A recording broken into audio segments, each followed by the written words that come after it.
Bueno, vamos a tener la segunda clase. Todos, bueno, veo que hay poquititos conectados con cámara. Bueno, pero ¿me pueden oír bien? ¿Me puedes oír bien, Adriana? Qué bueno, gracias. Eh, bueno, esta semana les voy a compartir aquí la pantalla para compartir algunas cosas y vamos a tener algunos momentos para poder charlar y ahí les voy a pedir que los que quieran o quienes quieran, por favor, participen. Lo que sí les voy a pedir que hagan el esfuerzo es quienes quieran participar con preguntas, lo hagan con la cámara encendida, si es posible. Por una cuestión de respeto, ¿no? De comunicación. Quienes no pueden, claro, bueno, imagino que lo harán a pesar de sus esfuerzos, pero les pido por favor que quienes quieran participar con preguntas y comentarios, lo hagamos con la cámara encendida. Bueno, hoy vamos a hablar de este tema, moral de resistencia campesina, un modelo conflictual, el modelo sociológico, ¿no? Y antropológico, desde el cual vamos a trabajar hoy. Estamos en el curso de Escultura, Biblia y Cultura, así que bueno, vamos a ver ahora cómo algunas perspectivas que encontramos en las escrituras, algunas perspectivas morales y éticas, proceden del mundo del campesinado. Y lo importante que es percibir esto, porque bueno, hay algunas generalidades que no nos ayudan mucho a distinguir o ver las enseñanzas o las historias bíblicas. Y luego también porque, bueno, hay además diferentes métodos antropológicos o sociológicos de analizar el texto. O sea, no es que es, bueno, lectura sociológica de la Biblia, uno diría, o Biblia y cultura, sí, pero ¿con qué óptica, con qué herramientas, con qué anteojos antropológicos vamos a mirar los aspectos culturales que se hablan en la Biblia? Bueno, uno de ellos es el modelo conflictual, que creo que ustedes lo vieron en las primeras clases con Rodrigo Rifo, que hablaron de los métodos funcionalistas y de conflicto. Bueno, vamos a trabajar hoy, creo que con este método que refleja mucho más fielmente las realidades sociales tal como las vivían en el siglo I, como las vivimos hoy, y que nos ayudan a explicar de mejor manera las enseñanzas y perspectivas vertidas en las escrituras. Así que bueno, hablaremos de la moral campesina. Jesús era un campesino, sus discípulos eran campesinos, Moisés fue un campesino, Abraham era un campesino, Jacob era campesino, Isaac era campesino. Todos ellos eran campesinos y campesinas. Rebeca, Ruth, Esther, bueno, Esther quizás no, pero Ruth, Noemí son campesinas también. ¿Se acuerdan? ¿No? En el caso de Ruth, las labores que va a realizar son campesinas, ¿no? En la tierra. Bueno, moral y cultura en la Biblia, esto es algo que algunos puntos vamos a ver. Las concepciones y prácticas morales, éticas, son productos culturales y muchas veces también religiosas. ¿Qué quiero decir? Que no toda creencia moral es necesariamente religiosa, o sea, está atribuida a la divinidad o es vista o es considerada como una práctica vinculada a la fe. A ver, voy a conociendo el grupo. Quiero que se entienda acá. Aquí el término religioso lo estoy usando en perspectivas académicas, no desde el uso popular, en la que están quienes dicen que la religión y la fe no es lo mismo, que no somos religión. Bueno, ese tema no lo trato acá, pero acá estoy hablando desde el punto de vista académico, digamos, ¿no? Entonces, cuando se habla desde el punto de vista sociológico, antropológico, psicológico y acá religioso, desde el punto de... Entonces, eh,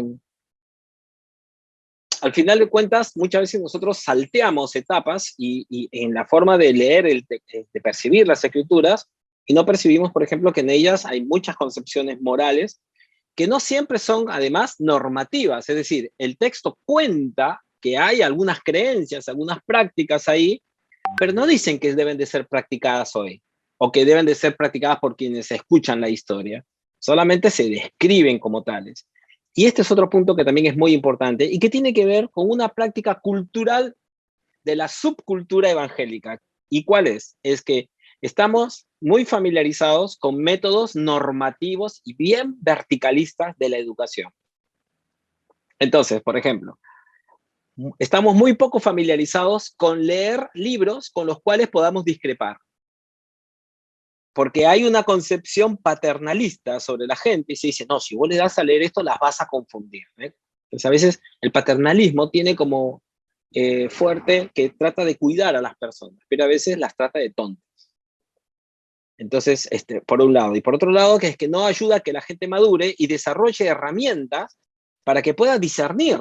Y esto no lo vas, y porque de todas maneras lo van a hacer, no podemos vivir en una burbuja, porque nos hace mal. Enfermamos a quienes los metemos en esa burbuja, en el mundillo dentro del mundillo. Entonces, ¿qué hacemos? Nos relacionamos con diarios, con televisión, con gente, con diferentes opiniones, y la gente crece sin una concepción, sin herramientas, sin el ejercicio del discernimiento. Bueno, entonces volvemos a este tema y le digo, ¿por qué estamos hablando ahora de religión y de perspectivas morales y esto? Porque al final de cuentas, al encontrarnos con la lectura entre la moral y la ética, perdón, la cultura y la Biblia, lo que estamos es encontrándonos con herramientas. Yo no vengo a decirles qué es lo que ustedes tienen que creer.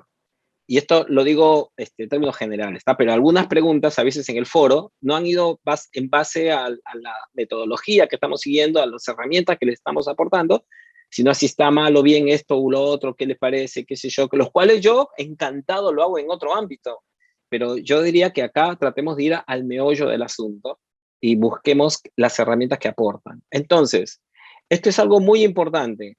Las creencias éticas, las creencias sobre lo que está bien, lo que está mal, lo que es mejor, lo que es saludable, lo que debe hacerse, están vinculadas a la cultura. No es que son dos elementos diferentes. Lo mismo que las enseñanzas bíblicas, ahora vamos a hablar de esto. Entonces no es que es uno versus el otro o que son dos ámbitos diferentes, como si la Biblia no fuese también un escrito cultural. Lo que pasa es que no es exclusivamente un escrito cultural. Y ahí, desde la fe, decimos que es un escrito revelado, inspirado por Dios, pero también debemos de discernir esto. ¿Qué significa la inspiración? ¿Lo que uno quisiera que fuese o lo que el texto bíblico refleja ser? Porque uno, cuando investiga, dice, bueno, ¿cómo sé yo qué es inspiración? ¿Cómo sé yo qué es revelación? En correlación a la cultura. ¿Y cómo lo sé?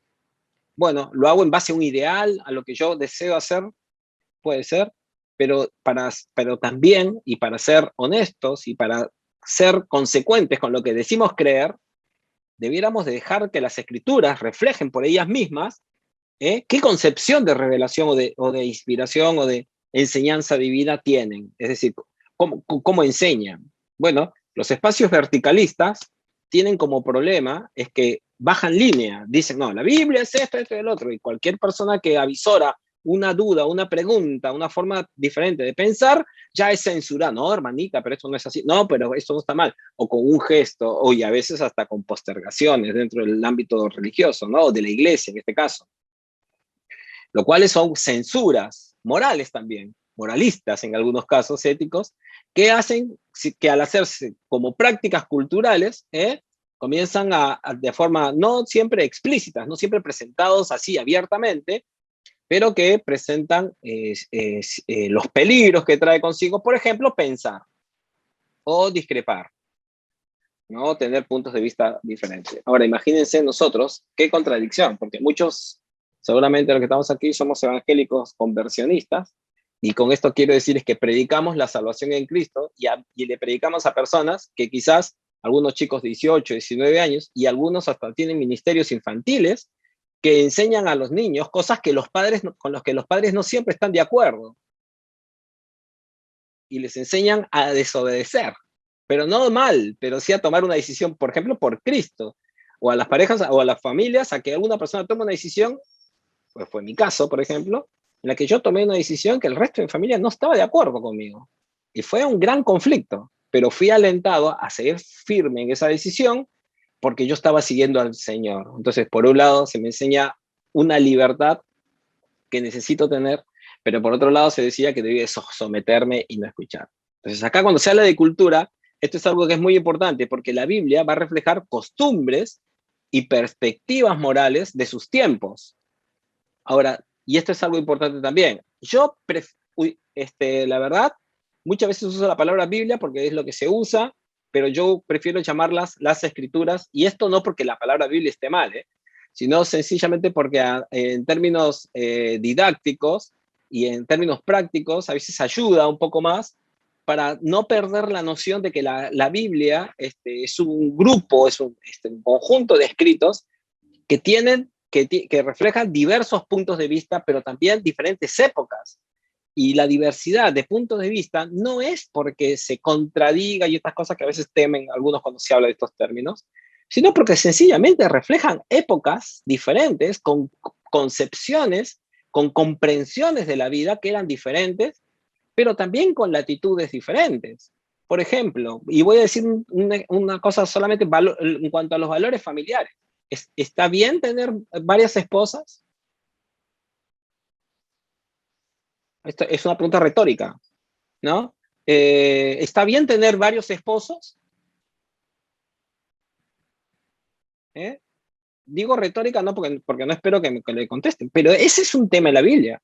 Entonces, algunos se hablan de la familia como si fuera una cuestión, está bien, y en la actualidad, por ejemplo, ¿qué le compras? ¿Una biblioteca de libros a tus hijos o un iPad? ¿O un televisor?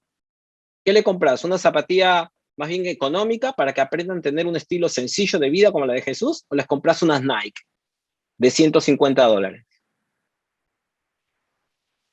Eh, ¿Colegio particular, privado, con ciertas ideologías dentro de los colegios privados, o colegio estatal, donde hay diversidad de personas, para que los chicos creciendo en una realidad diversa y sepan que el país lo conformamos todos, ricos, pobres, blancos, negros, hombres y mujeres?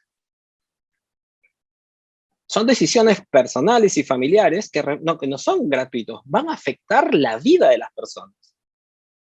Y son, sin embargo, van a ir de acuerdo a ciertas pautas culturales y de ciertas decisiones que, a pesar de que o todas estas familias van a una misma iglesia, reflejan concepciones diferentes con relación a la economía, bueno, a la economía, a la educación, si es prioritario educar a las mujeres o a los hombres, sí, y así sobre una serie de cosas. Bueno, esto también sucede en las escrituras. Y ese es un graso error, craso error. Por ejemplo, pensar que Abraham o Moisés pensaban igual que Pablo y menos que Jesús sobre la familia o sobre las relaciones sociales.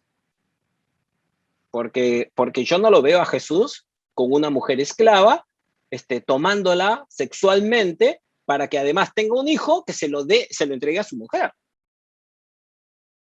Pero Abraham lo hizo. Y no veo a uno de los apóstoles, a otros seguidores, casándose con una hermana, que no se dio cuenta que era la hermana, y luego después sigue trabajando para casarse con la otra hermana. Eso está en la Biblia, no lo estoy inventando yo, ¿eh?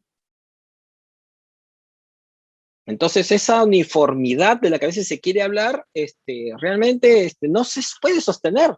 Entonces, cualquier persona con mediana formación, que no se confiesa religiosa, pero con mediana instrucción, que por ejemplo por curiosidad lee la Biblia, cuando escucha algunos discursos, dice, no dicen están equivocados, dicen, wow, qué falta de conocimiento, de herramientas para siquiera comprender sus propios textos sagrados, porque el texto acá lo dice, o sea, estas preguntas hay que responderlas. Esas miradas hay que pensarlas, entonces, y es lo que estamos tratando de hacer al pensar en esto. Entonces, habían diferentes concepciones que no siempre se resuelven, algunos ya se ponen ahí, pero bueno, ahora vamos a charlar. Las enseñanzas, entonces, y esto es importante, bíblicas, son productos culturales vinculados a la moral también de su contexto. En muchos casos se trataba, y esto es un dato no menor, de grupos campesinos minoritarios, pequeños. Muchos grupos, pero campesinos pequeños. Gente de ciudad, los de Lima, 8 millones de habitantes. Buenos Aires, 12, 14 millones de habitantes. México, 30 y tantos millones. Sao Paulo. Podemos resolver los temas emulando solamente, trasplantando una práctica rural a la complejidad de una ciudad. Bueno, entonces este tema es muy importante que lo tomemos en cuenta. Sería lo mismo entonces escribir a la iglesia de Roma que a las pequeñas comunidades de Galilea de 800 habitantes. Bueno, no se puede percibir. Entonces, todas las prácticas que se ven como propuestas para todos los contextos, porque las complejidades van a llevar a que las personas se vuelvan a reformular las cosas. Ahora alguien puede decir, entonces todo no se puede creer en nada, todo es relativo. No, tampoco estoy diciendo esto.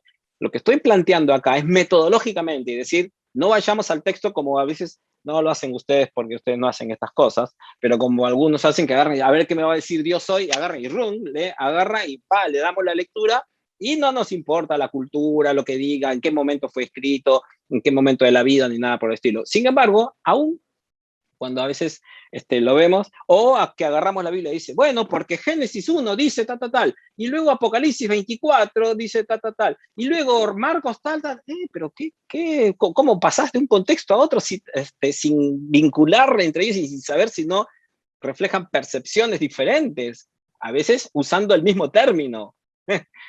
¿Eh?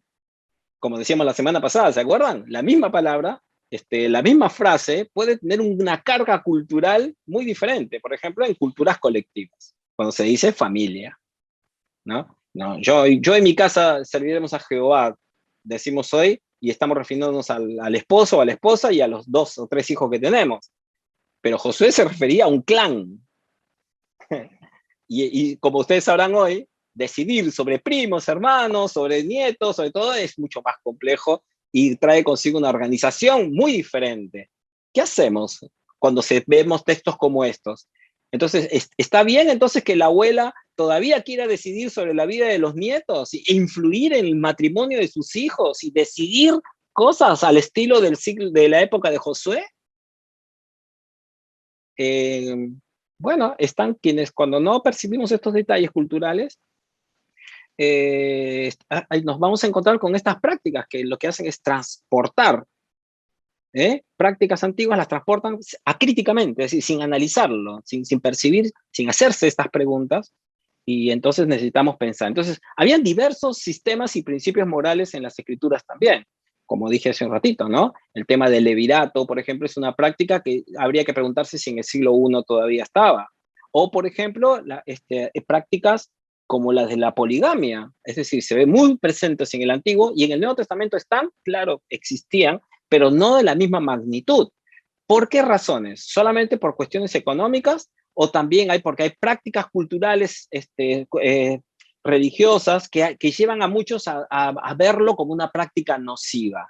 Porque no hay un solo texto que diga, no te casarás con muchas mujeres.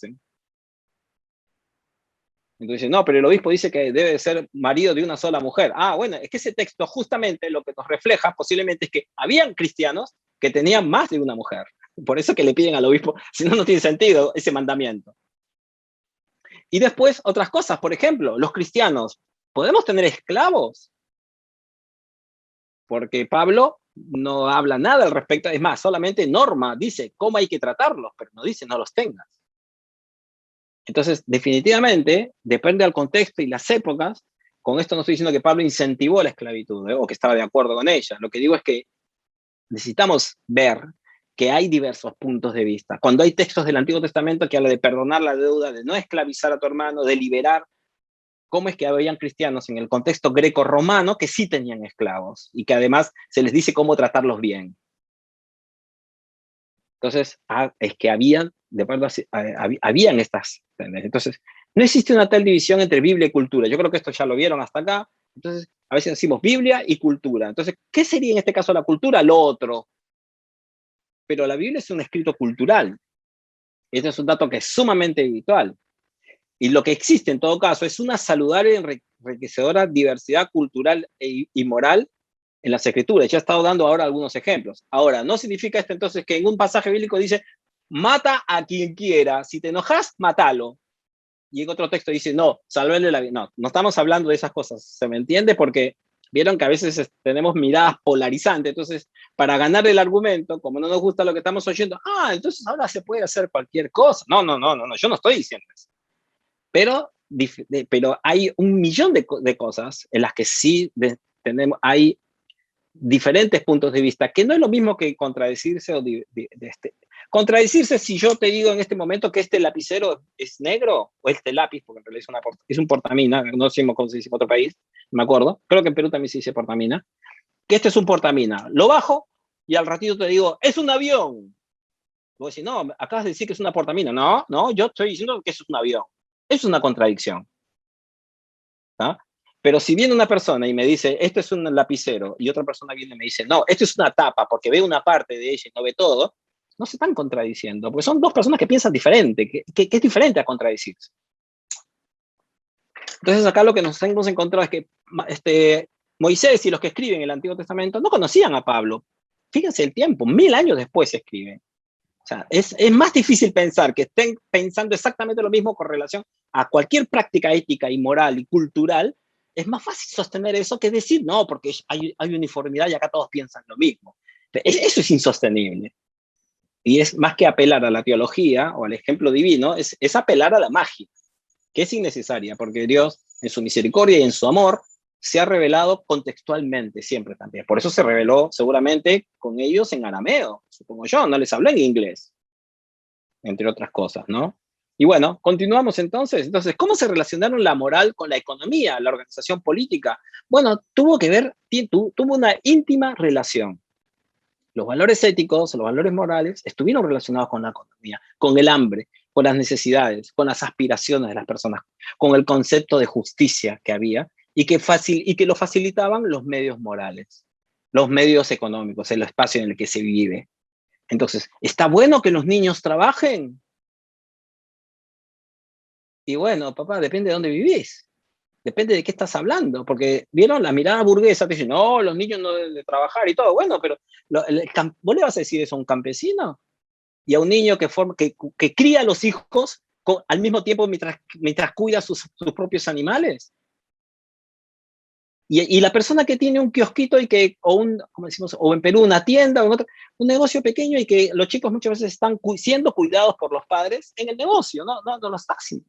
¿No? Y que a veces el niño quiere él mismo decir, bueno, yo le alcanzo el paquete de galletas que acaba de comprar la señora. ¿Es eso trabajo? ¿Es una explotación? ¿Abuso? ¿Es saludable que el niño esté afuera, lejos, ahí en una habitación con un televisor prendido y mientras que el papá está en la tienda? Bueno, eso va a depender del contexto cultural.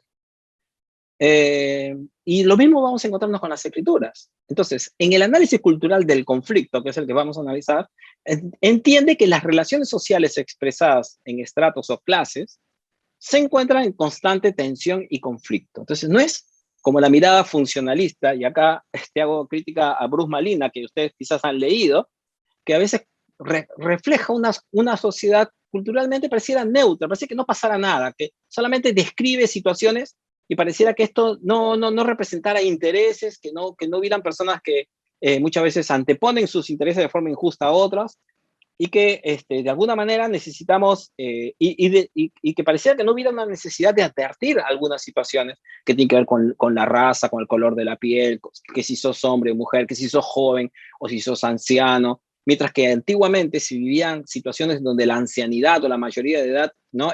tenían un estatus per se, por ser viejo nada más, por ahí eras perverso, malo, pero por la edad solamente te dan. Hoy pasa exactamente lo opuesto y nos encontramos con la tiranía muchas veces de las juventudes, de donde tener cierta edad te saca del circuito laboral, cultural y así, ¿no?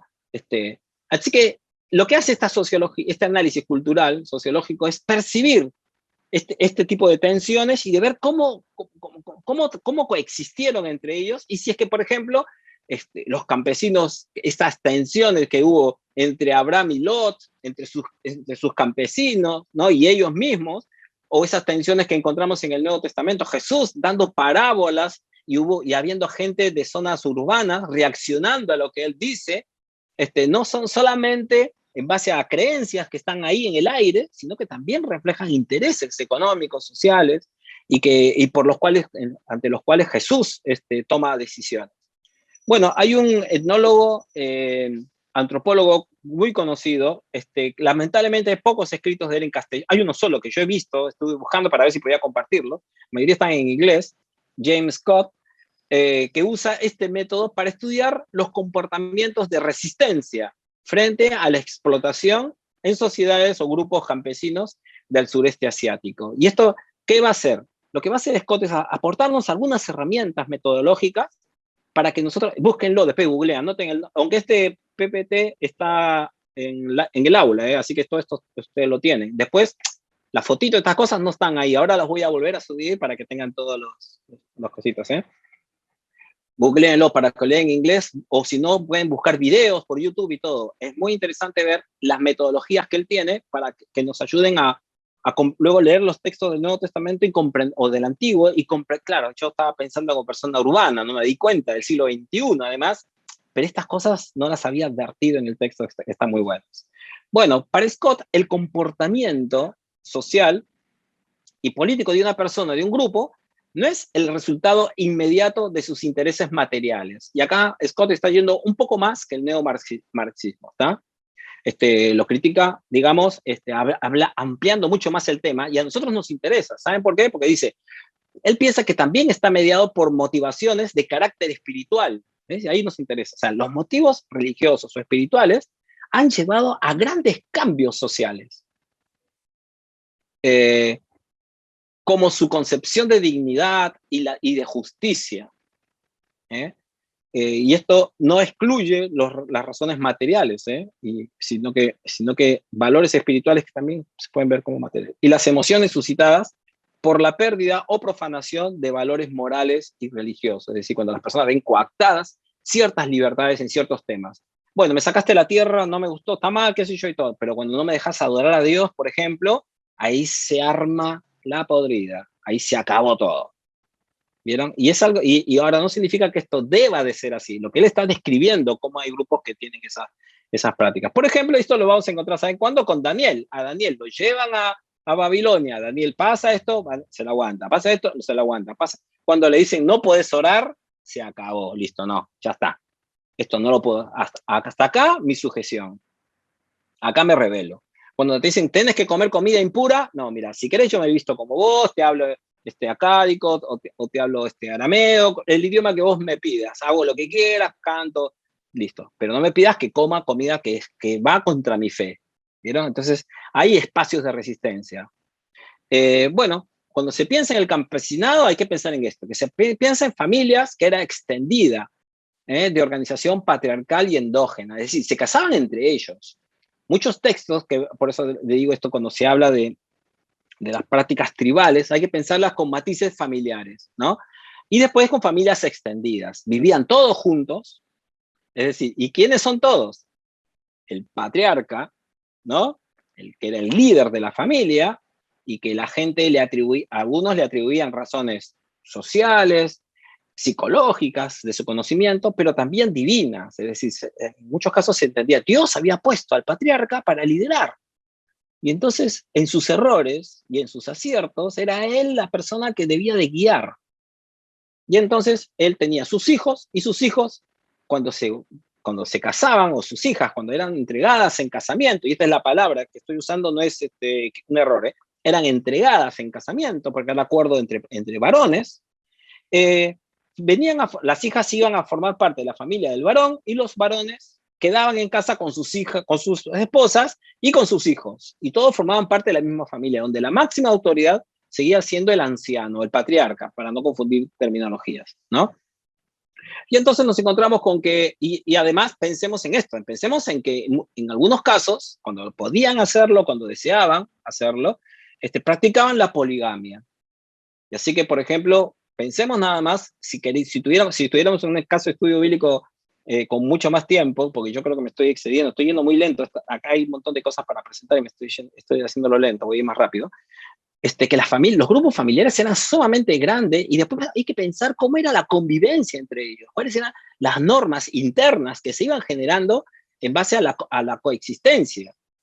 Ahora, esto se daba en familias patriarcales, y esto de las familias endógenas lo conocemos, porque lo conocemos, por ejemplo, en el caso de Isaac, que está solito el muchacho, ya con 30 y tantos años, se cuenta la historia, bastante grandecito, además no para hoy solamente, aunque hoy todavía nos encontramos con esos casos, sino para la época todavía más, y el papá va porque no quiere que se casen con alguien que no sea de su propio clan familiar, o que tenga cierto estatus como ellos, y van y buscan a un familiar, y le traen a la muchacha, que cuando dice que el muchacho cómo estaría, que la ve de lejos y ya la amó, dice, ay, la amó, la vio y dijo, ay, Dios mío, sí, no, ya está, con ella me caso, basta, no espero más, estaba desesperado. Y dice, y después, para que vean el vínculo que tenía, dice, ay, así se pudo consolar de su mami, que ya no estaba. Bueno, yo amo a mi mamá, soy mamero, no lo reconozco, pero me parece que Isaac era un poquito más que eso, y entonces dice que al tener ahora a su esposa, bueno, pudo consolarse de la tristeza que tenía por la pérdida de su mamá. Y esas frasecitas nos reflejan la concepción de familia y de los roles familiares, ¿no? Bueno, para entrar ahí en el campo de psicología, de pastoral, sería muy interesante. Ahora, la familia era la unidad básica de reproducción y de socialización. Entonces se buscaba que los hijos y los matrimonios se consolidaran dentro de la familia, se casaban entre primos. Y hay casos que entre hermanos, ¿se acuerdan? Los hijos de David, uno de los hijos de David quiere casarse con su hermana. Y ella le dice, no, no hagamos esto, por favor. Pero no le dice ella, porque somos hermanos. Si no le dice, porque vas a hacer mal porque mi padre no me ha entregado a vos. Y después de socialización también, se frecuentaban entre ellos. Pero las personas nacían y morían muchas veces en su aldea, dentro de su grupo familiar.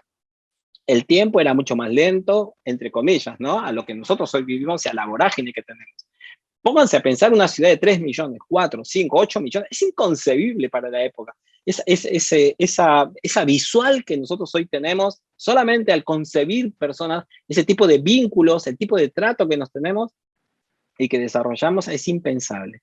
Pero la familia también era el centro, la unidad básica, ¿saben qué? De producción y de consumo. Es decir, todos trabajaban, como dijimos la semana pasada, entre ellos, se colaboraban y también consumían de lo que vivían. Quizás habían pequeñas prácticas de intercambio, pero la producción no era para la comercialización. Y esto no es porque no quisieran, sino porque eran la tecnología con la que contaban les permitía excedentes muy pequeños que apenas si les iban a permitir vivir. Entonces, es decir, si cosechaban tal cantidad voy a poner un ejemplo latino, papa, pónganle, les alcanzaba para guardar y para comer con los instrumentos y las posibilidades que tenían en aquel entonces de poder conservar las cosas. Y entonces, fíjense, esto hacía que la vida sea, entonces, de que tenga varios elementos complejos. Entonces, la gente sembraba así, chacritas como esta, pequeñas, cultivaban lo que podían para subsistir, para ellos. Pero era también sobre el momento, lo cual hacía, por ejemplo, que en un pequeño terreno se sembraran, por ejemplo, varios tipos diferentes de frutos. Algunos, ¿por qué? Porque preveían que si había una tormenta, que si había sequía, que si había una plaga o algo, no arrasara con todo lo que habían sembrado al punto que se quedaran sin alimentos. Entonces, no es como hoy que nosotros vamos a un restaurante y comemos el plato que se nos antoja, no, ahí comían lo que había en la temporada, lo que se podía comer. La concepción de alimentación, de mesa, tiene que ver además con ¿qué? Con un sentido de subsistencia, que no es menor, es muy fuerte. Y toda la familia trabajaba, toda la familia estaba involucrada en esto. Desde muy chiquitos, ya los varones y las niñas estaban acostumbrados a hacer el trabajo. Y, por ejemplo, una historia que ¿se acuerdan aquel caso de Moisés, un jovencito, cuando está yendo hacia la región de Madián y se encuentra con ¿quién? Con otras jovencitas que están haciendo ¿qué labor? Cuidando las ovejas y les están dando de beber, están trabajando en la familia, como todos. Entonces, ¿ustedes han escuchado alguna vez eso que se dice, no, porque los judíos no hablaban públicamente con la mujer? ¿Se acuerdan? No, porque era deshonroso, porque ella caminaba 2, 3 metros atrás. Esa es una percepción del rabinismo ortodoxo del siglo XIV, no tiene que ver con el siglo I. El campesino que tiene 3 hijas y 2 hijos, o 3 hijos y 2 hijas, y tiene una pequeña parcela para cultivar, no se puede dar el lujo de decir a la mujer, no, vos te quedas adentro de la casa y no salís y no le hablas a nadie. No puede hacerlo porque mueren. Necesitan trabajar, necesitan todos participar del trabajo, de la cotidianidad. Entonces, esto de que Jesús habla con las mujeres de Samaria en público y qué sé yo y todo, bueno, ha sido sobredimensionado por una mirada anacrónica, o sea, fuera de tiempo, de algunas prácticas que el campesinado no podía practicar inmoralmente. Entonces no era, ¡ay, qué inmoral! Le habló un hombre en la vía pública y te va a mirar y dice, pero escúchame, ¿qué querés que haga si tengo que salir a cultivar acá la calabaza que tenemos acá? ¿Qué querés? ¿Que no le diga al otro, pasame el coso para cortar o para sembrar? No puedo hacer eso, o sea, no se daban las condiciones económicas, ni culturales, ni físicas, ni espaciales para poder hacer. Entonces, esto es algo muy importante, ¿vieron? Porque entonces, en libros antiguos todavía se escucha esa mirada, libros viejos desactualizados en los estudios culturales, se va a escuchar esta cosa, que el hombre no le hablaba a la mujer en público y qué sé yo. Bueno, eso seguramente hubo prácticas así, pero no se daban las condiciones en el mundo rural, por lo menos no en el pequeño campesinado. Esto que acabo de decir lo dije yo muchas veces, hasta que me enteré de otras cosas y bueno. Así que bueno. Bueno, entonces el campesinado tenía estas prácticas y el excedente quedaba, apenas era muy escaso, por lo cual se habla de una economía de subsistencia, es decir, ellos subsistían en el día a día. Entonces, el concepto de lluvia era muy importante para ellos. La provisión de la tierra era muy importante. Cuando Jesús va a enseñar en parábolas, por ejemplo, va a estar hablando de algo que no es solamente una cuestión de planificación, no, tiene que ver con el día a día.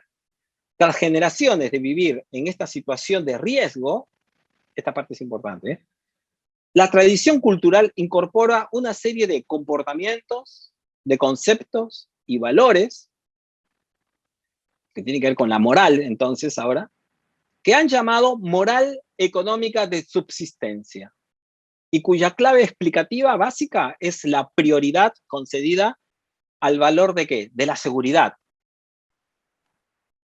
La seguridad. ¿La seguridad de qué? La seguridad de tener comida, la seguridad de no enfermar, la seguridad de no morir. Y ahora vamos a analizar algunos textos del Nuevo Testamento y vamos a ver cómo esto nos ilumina, y a los que ya conocen les va a poder reforzar todavía más. Pero es importante ver que era una moral económica de subsistencia, es decir, hay pautas de conducta, concepciones de lo que está bien, está mal, de lo que debe de hacerse en forma corporativa o individual, que están vinculadas a una economía, a una organización social. Inclusive la poligamia, que para el occidental del siglo XXI, uy, mira, no, polígamo, qué sé yo, sí. Pensalo del siglo I, en estas condiciones. Bueno, no digo para justificarlas, pero sí para explicarlas y por ahí no caer en anacronismos al mirar prácticas que eran realmente muy difíciles y de subsistencia. La solidaridad, por ejemplo, ocupa un lugar central en la moral campesina. Es curioso que, por ejemplo, quizás no se vea de la misma manera en las iglesias, menos en las iglesias urbanas, que es lamentable. ¿Por qué? Porque tenemos el Estado protector, porque tenemos un montón de organizaciones que suplen esas labores, que hace que el individuo o que el colectivo no lo vea como una necesidad. Pero, por ejemplo, en las escrituras, la solidaridad, así como la hospitalidad, es algo muy importante. Es un valor moral y luego se va a decir cristiano fundamental para la vida cristiana. Entonces uno dice, ¿has aceptado a Jesucristo? Bueno, está bien, gracias por la frase. Pero vos, ¿practicás la solidaridad? Y en la moral campesina va a ser un punto de mucho valor. ¿Por qué? Porque la vida del campesino es altamente vulnerable. Y no hay nadie que se salve en algún momento de necesitar de un plato de comida que venga de alguien que lo ayude a subsistir cuando por lluvia, por alguna desgracia ecológica, por una muerte, por enfermedad, por guerra, por lo que fuese, tu medio de producción, que es tan frágil, lo perdiste. Por eso que en el libro de Ruth, Noemí, ¿no? Exalta tanto a Ruth, porque siendo moabita y extranjera, no encuentra solidaridad entre israelitas, pero es otra mujer que está en condiciones peores todavía la de Noemí, la que va a trabajar y va a hacer todos los esfuerzos por ayudar a Noemí, al punto de va a ofrecerse y se entrega sexualmente, y como fuese, a Booz, para que él se haga cargo y pueda ayudar a esta mujer a la cual ella ama, que es Noemí, que es como una madre para ella. Por eso la frase, donde tú vayas yo iré, donde tú moras moraré, tu pueblo será mi pueblo, tu Dios será mi Dios, no es una confesión doctrinal, sino tiene que ver con una disposición de vida. Yo voy a hacer todo lo necesario para que vos estés bien, porque te quiero, porque sos como una madre para mí. Y entonces se ve ahí la mirada colectiva de la familia, que no significa no es ni socialismo ni nada por el estilo, sino que es una mirada en la que la persona no se concibe a sí misma como un individuo, dice, bueno, voy y me salvo, y voy, soy joven, me quedo en Moab, mi propio país, sino que ese sentido de identidad que tiene que ver, no, no te puedo dejar, no te, y es, la frase es eso, no te puedo dejar, porque somos una familia, porque somos uno. Entonces ella va a hacer todos los esfuerzos por ayudarla, y acá se ve la solidaridad, en la que va a trabajar ayudando, y no, no se encuentra mucha solidaridad en el libro de Ruth, y vos al final la practica. Entonces, ¿cómo es la ética de la subsistencia? Bueno, esto es importante por una cuestión metodológica. Nos vamos a focalizar en el campesinado. Creo que tenemos que parar un ratito ahora. Voy a terminar esta vista y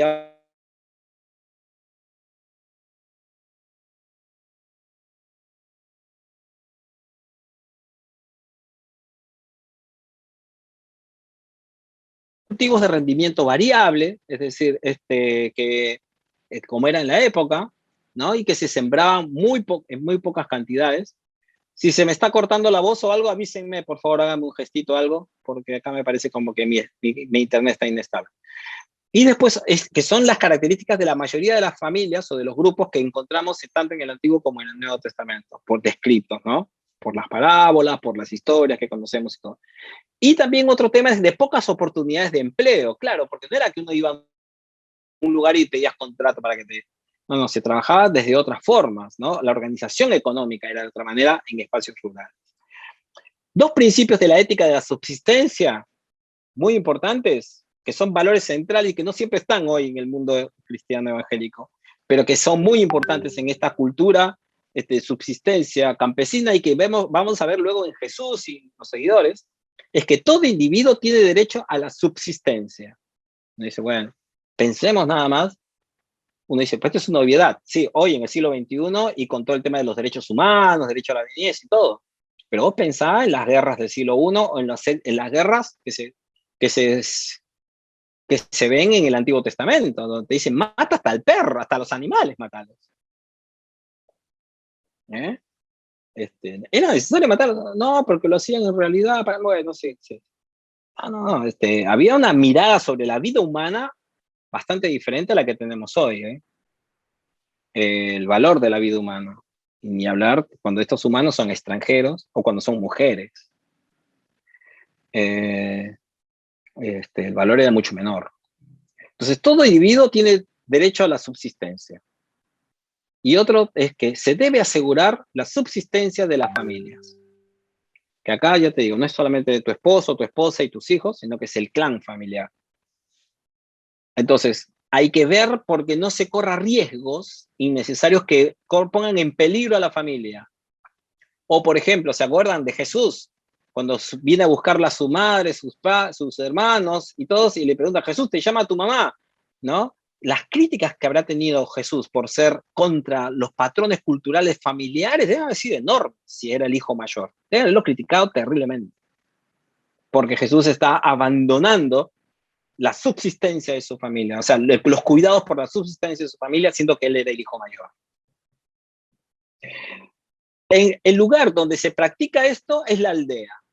Es decir, se piensa que la aldea es el lugar más seguro y es el lugar propio, por lo menos de esas épocas, ¿no? Ahora después vamos a hablar de las grandes urbes, ¿no? De Jerusalén, y de otras ciudades ya en la época de Jesús, pero en el Antiguo Testamento había ciudades grandes, pero muchas veces hay que entender esto, y este es un tema que seguramente los capos, los grandes maestros y maestras de la traducción bíblica tienen presentes. Cuando muchas veces se traduce el rey de tal pueblo, estamos hablando de un pueblo de 800 personas y que la palabra ahí en hebreo no siempre es melech, melech y no necesariamente, y a veces tiene que ver con un líder, y bueno, que a veces es traducido como rey, y para nosotros, ya después del mundo occidental, con toda la concepción, estamos pensando que seguramente tenía su palacio, su corona, su séquito, y imaginamos una estructura enorme, pero era un pueblo chiquito, con una casa ahí de barro bien armada, con piedras, qué sé yo, y ese era el líder, ¿no? Y no siempre las traducciones nos van a ayudar a tener una idea mejor de esto, aunque por eso, gracias a Dios, también están las Biblias comentadas, que gracias a Dios por los buenos y buenas comentaristas que hay, nos ayudan a ver. Bueno, y esta es la última vista. nadie se considera, ya lo comenté, nadie se considera inmune a los reveses de la fortuna. Y esto es algo que era muy importante. Era una alta vulnerabilidad en la que se encontraban, y así que en esta ética de subsistencia, el cuidado de unos por los otros era imprescindible porque una desgracia le sucedía a cualquiera, y esto mucho más que a la gente de ciudad que hoy nos pasa, con todos los medios que tenemos de cuidado y subsistencia. Imagínenselo en aquel entonces, y entonces se creaban normas en las que estaba mal no ayudar al otro, aunque no lo conocieras, y aún en algunos casos, aunque fuese tu enemigo, porque hoy esa persona te necesitaba y mañana había altas posibilidades de que vos lo necesites. Y entonces, para que no sea una cuestión de trueque y de puros intereses, se elevaba esto a pautas morales y éticas mucho más altas, en la que, entre otras cosas, por ejemplo, la solidaridad era uno de los criterios que se seguía. Así que la participación, acá vemos esta foto y por ahí pensamos que todos son amigos o todos son hermanos, y lo que estamos encontrándonos es un trabajo cooperativo de muchas personas, uno trae un buey, otro trae el otro, y se está trabajando la tierra de uno y todas las demás familias vienen a ayudarla a hacer ese trabajo, porque esta sola familia no podría trabajarlo, fíjense, en una zona como esta, y viceversa. Bueno, a ver, tengamos unos minutos para preguntas o comentarios, a ver si puedo ayudarles. Alcen, como decía, alza la mano, ¿no? Ahí tenemos a César Sánchez Martínez. Gracias, César. Profesor, ¿acaso las sociedades modernas no han vivido lo mismo? Por ejemplo, Europa en sus primeros años antes del feudalismo no vivió una economía agraria. En el mismo caso de América Latina, los pueblos aztecas, el pueblo inca no vivía con lo que se le llamaba la forma del ayllu, donde la economía campesina movía todo y el trabajo comunitario, solidario, el colectivismo predominaba. ¿Somos distintos a ese Israel, al pueblo hebreo de esos primeros años, o somos diferentes? Sí, ahora, fíjense, yo estoy describiendo lo que sucedía en aquel entonces, pues no estoy diciendo que sea lo mejor, ¿eh? Por eso digo, no confundamos una descripción. Si yo me siento acá y digo que estoy describiendo este vaso y les digo cómo es, dicho sea de paso de Perú, lo describo como es, no estoy diciendo que me guste, yo estoy diciendo cómo es. Entonces, y esto lo comento por esta creencia, no, no es que César haya dicho eso, lo digo porque la buena participación de César me ha hecho recordar esto. Entonces, es muy importante entender, no es que yo estoy diciéndole lo que hay que creer, porque ya le digo, hay otras formas de organización en las escrituras, la tenemos en 1 Corintios, por ejemplo, se ve en Efesios, que son, y Apocalipsis, que es un escrito que tiene muchas nociones del campo, pero se habla mucho desde perspectivas urbanas, de grandes ciudades además. Entonces, volviendo a este tema, quiero mencionar esto. Sí, sí, César, porque esto del colectivismo que vivimos la semana pasada y ahora viendo un poco el ethos y la cultura y la moral campesina, ¿por qué estoy hablando de ello? Es porque en las escrituras muchísimas enseñanzas, historias, se desarrollan en el contexto campesino. Y como la mayoría de nosotros vivimos en grandes ciudades, porque claro, uno dice Inca, pero mis apellidos son Barreda Toscano. Es decir, yo seguro que tengo familia de Mancocapa, eso lo tengo claro, no tengo ningún problema con ese tema. Pero el mestizaje cultural que hemos vivido es tan grande, más hoy en épocas de globalización, con toda la tecnología que hay, que hay una alta dosis de individualismos, ¿no? Y de pobreza sobre la mirada colectiva, sobre desprecio incluso hacia la mirada de la solidaridad y otras cosas, que es necesario advertirlas. Uno, ya sea porque las escrituras reflejan esa organización cultural y social que necesitamos verla, por lo menos a nivel metodológico, para decir, bueno, para saber, para estar más cerca de lo que aparentemente se enseñó, pero después también desde un ejercicio hermenéutico, porque todo es hermenéutica siempre, como un ejercicio, lo digo, de interpretación, para que uno pueda luego trabajar sobre este tema y evaluar si no hay elementos que necesitamos volver a tener. Inclusive misionológico, y lo voy a decir, porque muchas iglesias lo que hacen es implantan modelos del Nuevo Testamento y dentro de sus 4 paredes desarrollan perspectivas patriarcales, por ejemplo, de Abraham. porque dicen ser bíblicos, se entiende como bíblico transportar algunas, no todas, porque hay otras miradas, y así nos encontramos con algunas lideresas, líderes que tienen una mirada bien verticalista y una organización cultural y social, una subcultura evangélica que se hace particular, ¿no? Y que no ayuda mucho a la coexistencia en el tiempo presente. Pero esto, hay otros elementos que son muy importantes. Gracias a Dios en las iglesias, el tema, por ejemplo, la solidaridad es un valor. Félix, ahí está. Es un valor sumamente fuerte. ¿Y cuántos de nosotros hemos recibido la ayuda, el compañerismo, la participación, que no encontramos en ningún lugar, gracias a esa ruptura que hay con el individualismo, para conservar algunos valores que tienen que ver con el cuidado de los demás, la hospitalidad, y eso. Sí, Félix. Gracias, profesor, gracias por la clase. ¿Qué pasa con una comunidad cristiana que, bueno, no sé si me puede responder la pregunta, que no se habla del estudio, sino que literaliza muchas cosas y tiene algunas prácticas de vestimenta cultural, por ejemplo, en el tiempo de la iglesia de Corinto, la iglesia en Éfeso, como palabra de Dios? Y digo, ¿qué pasa? Porque al final va creciendo con su propia familia, con gente, con adeptos, y en ese mismo mensaje radical, fundamental de la época bíblica. ¿Qué puede pasar? Sí. ¿Qué podemos hacer que tenemos amigos, qué sé yo? Gracias. Mira, te voy a contar algo. Te cuento una anécdota que tiene que ver con la ropa y así no nos vamos del tema, pero te lo cuento rápido. Yo soy de Lima, ¿no? Mis padres también. Y lo digo porque entonces estamos muy vinculados al mar y a deportes de mar. Entonces yo surfeaba cuando vivía en Lima. Bueno, ahora ya no lo hago porque ya me ahogo directamente, pero surfeaba. Mis amigos, todo mi círculo. Bueno, ¿qué look tenés como surfista? Bueno, cabello largo, te lo pintás, está todo bien. Algunos por ahí están de desacuerdo, pero bueno. Los uniformes y todo. Bueno, un amigo acá en Argentina que es de California y se congrega con nosotros acá hace ya como 10 años y todo, ¿sabes? Y entonces un día nos vamos a Perú, le digo, vamos a Perú, dale, sí, qué sé yo. Bueno, vino a vacacionar con Perú y nos fuimos a una playa en Lima que se llama, bueno, no importa, que es donde se surfea mucho, así, en plena ciudad. Vamos, estamos sentados así, los dos, y yo estaba así con una ropa de baño nomás, pues no iba a surfear. Y él voltea y ve a un tipo muy parecido a mí, pero él no lo notó.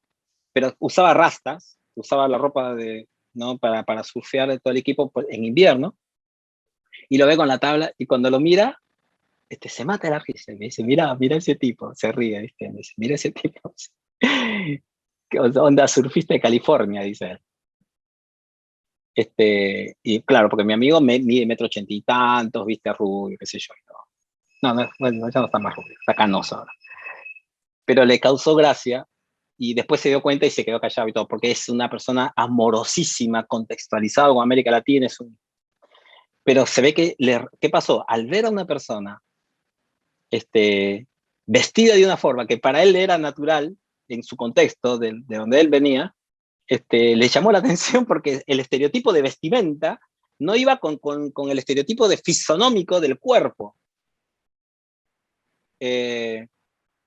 Ahora, yo pregunto, ¿quién dice cómo hay que vestir?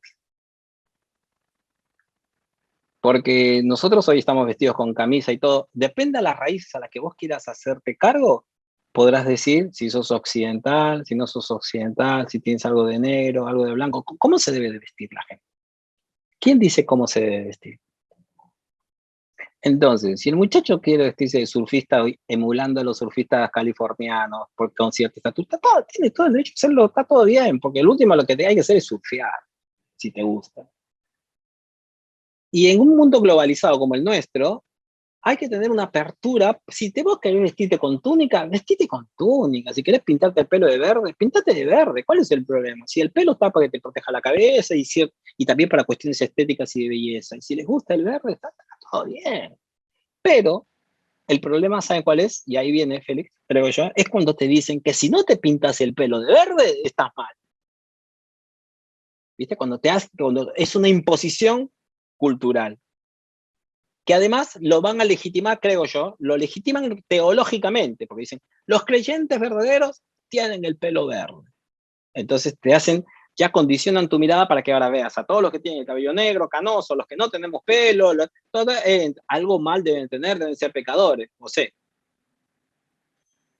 Entonces, yo creo que vivimos en una época de gran diversidad y en un sentido saludable del término, en que también hay algunas libertades. Porque, ¿saben qué? Hay cuerpos que no se corresponden con ciertas vestimentas, pero por una cuestión de imposición cultural se visten de una manera determinada. Entonces, hay las modas, la vestimenta, y esto es algo culturalmente muy importante, al que se le da muy poca importancia, pero que, gracias Félix por sacarlo como tema. En el tiempo de Jesús se habla muy poco, pero yo, por ejemplo, en mi época, te perseguían por el largo del cabello, si lo usabas corto o largo, en las iglesias conservadoras, ¿no? Pero también lo hacían en el colegio, ¿te acordás? No sé de qué país será, Félix, pero yo crecí en Perú, en la época de la dictadura militar, y si no te cortabas el pelo como un militar, porque te cortaban así todo chiquito y todo, no eras hombre, y por lo tanto no servías. Entonces era violento, ¿no? La cosa, porque uno no se daba cuenta, era chico, pero te imponían una forma de usar el cabello, ¿no? Y si no lo usabas así, estaba mal, porque además era toda una concepción de masculinidad, ¿no? Lo más curioso es que, bueno, por las costumbres de cada época, en algunas culturas usar el cabello corto es visto de una manera, de otra, y así lo mismo con la camisa. ¿La camisa de qué cultura es? Una vez yo subí en un espacio que enseño, y acá termino con esta pregunta, puse, usar pantalón no es bíblico, puse. Pero, ¿quién me puede decir? ¿Usar pantalón es bíblico o no es bíblico?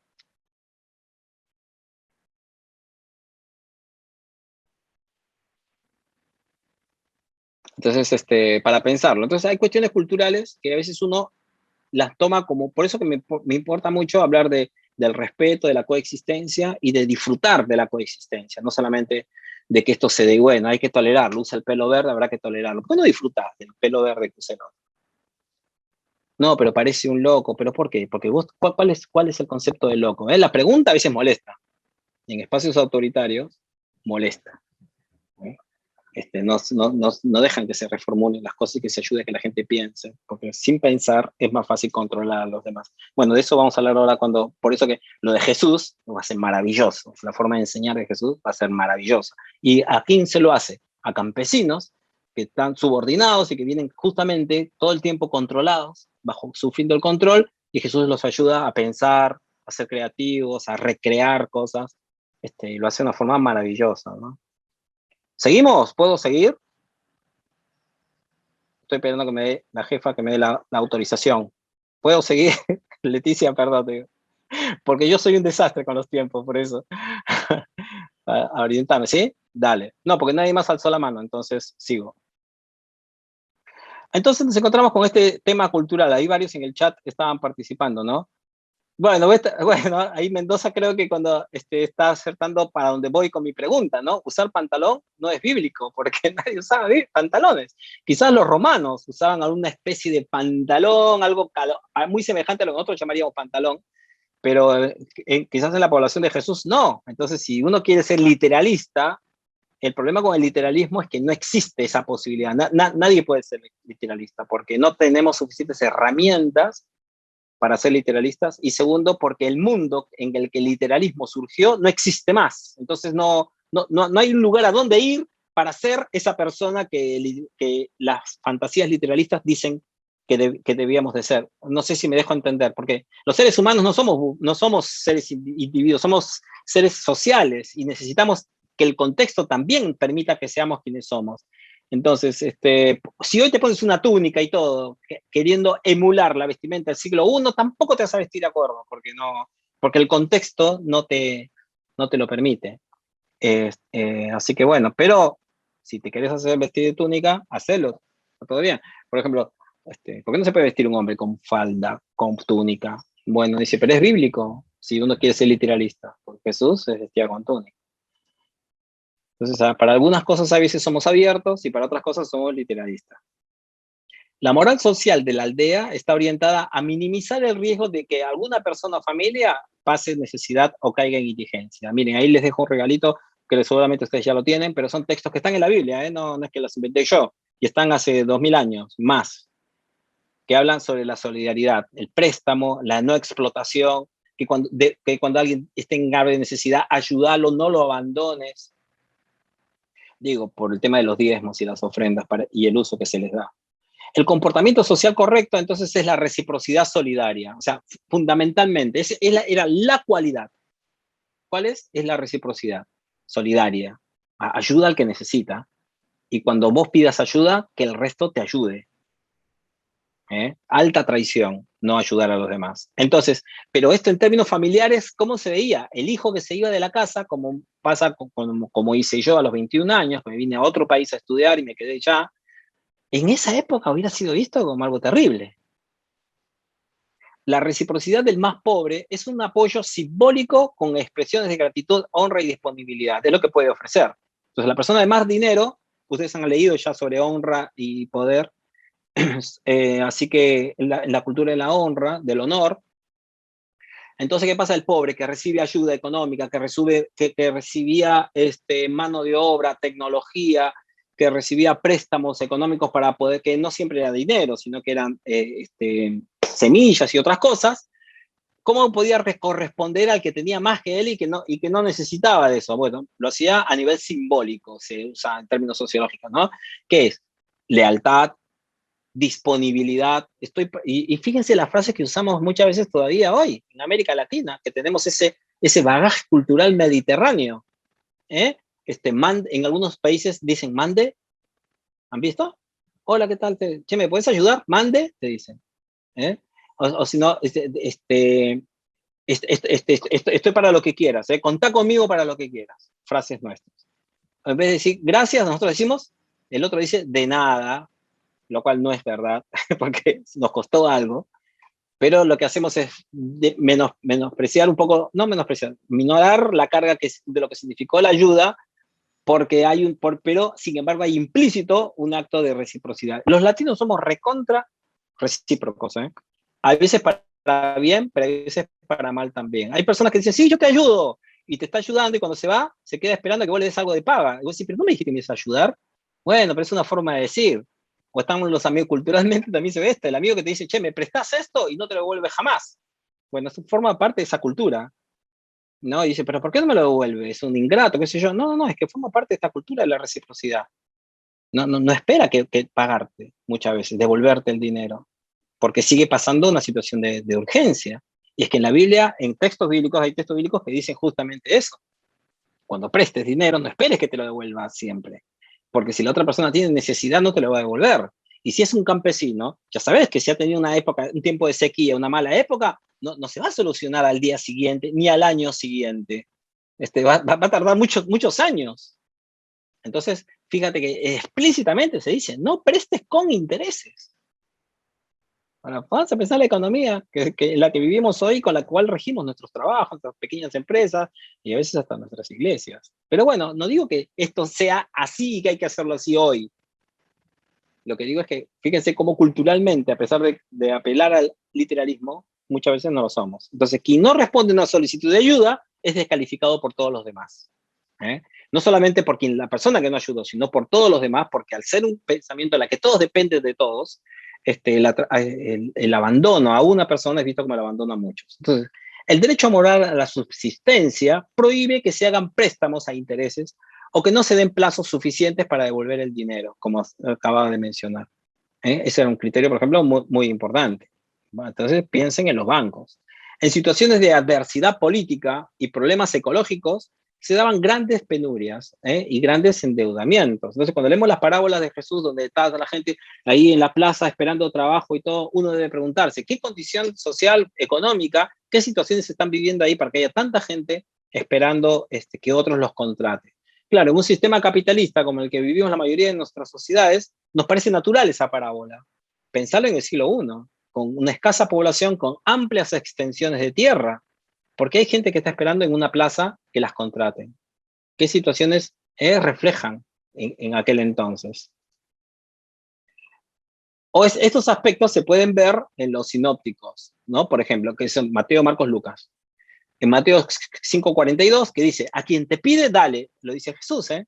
Esto no es solamente en el Antiguo, como leímos hace un ratito, sino en el Nuevo también. A quien te pide, dale. No dice acá, si te pide bajo las condiciones, no dice si te pide, si es que tiene las posibilidades de devolver. Es que la solidaridad era una práctica que debía nacer de la persona que estaba en la capacidad de ayudar, no en las posibilidades del otro de devolver el dinero. Otra vez, no estoy diciendo que debas de hacerlo así hoy, pero era como se pensaba. La solidaridad era una práctica por un acuerdo social, no hacia quien recibía el bien, sino de quien lo ejercía, por formar parte de una sociedad que era solidaria. Y era la ética campesina de la subsistencia. Así se ayudaban unos a otros, y eso se trataba de no romper, para no crear prácticas que mañana les repercutieran negativamente a todos. Y luego dice, fíjense, Lucas dice, y si prestáis a aquellos a quienes esperáis recibir, fíjense, esto hay que predicarlos, ¿no? Si prestas solamente de quienes esperas recibir, ¿qué mérito tiene?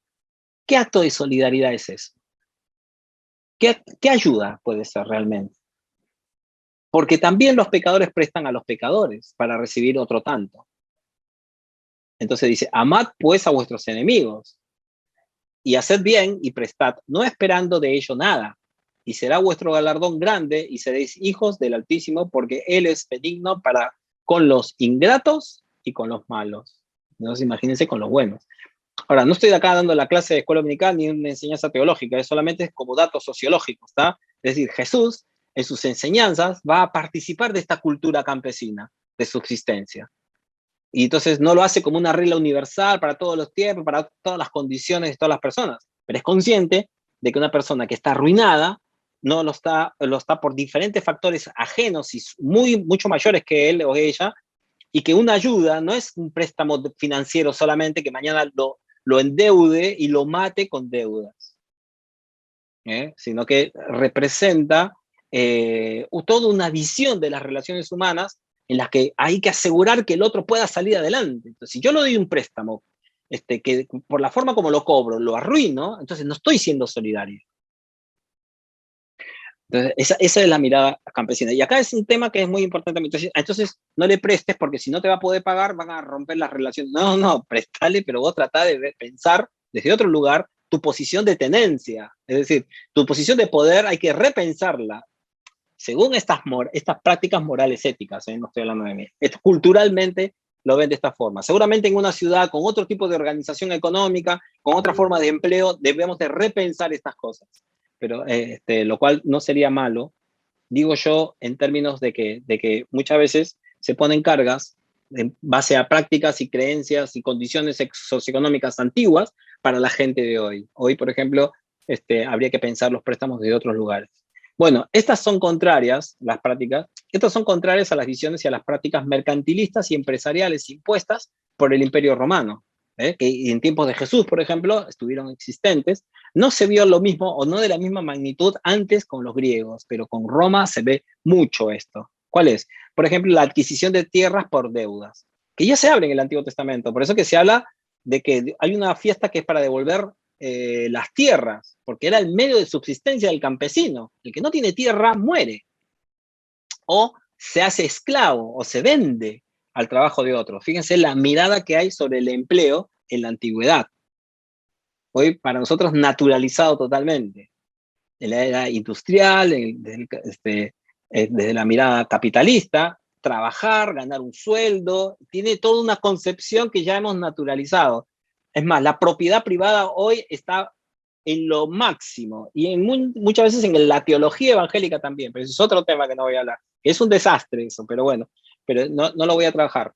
Pero fíjense, en la gran parte de las escrituras, la concepción que hay es que no, que cada persona tenga su tierra porque fue dado a todo.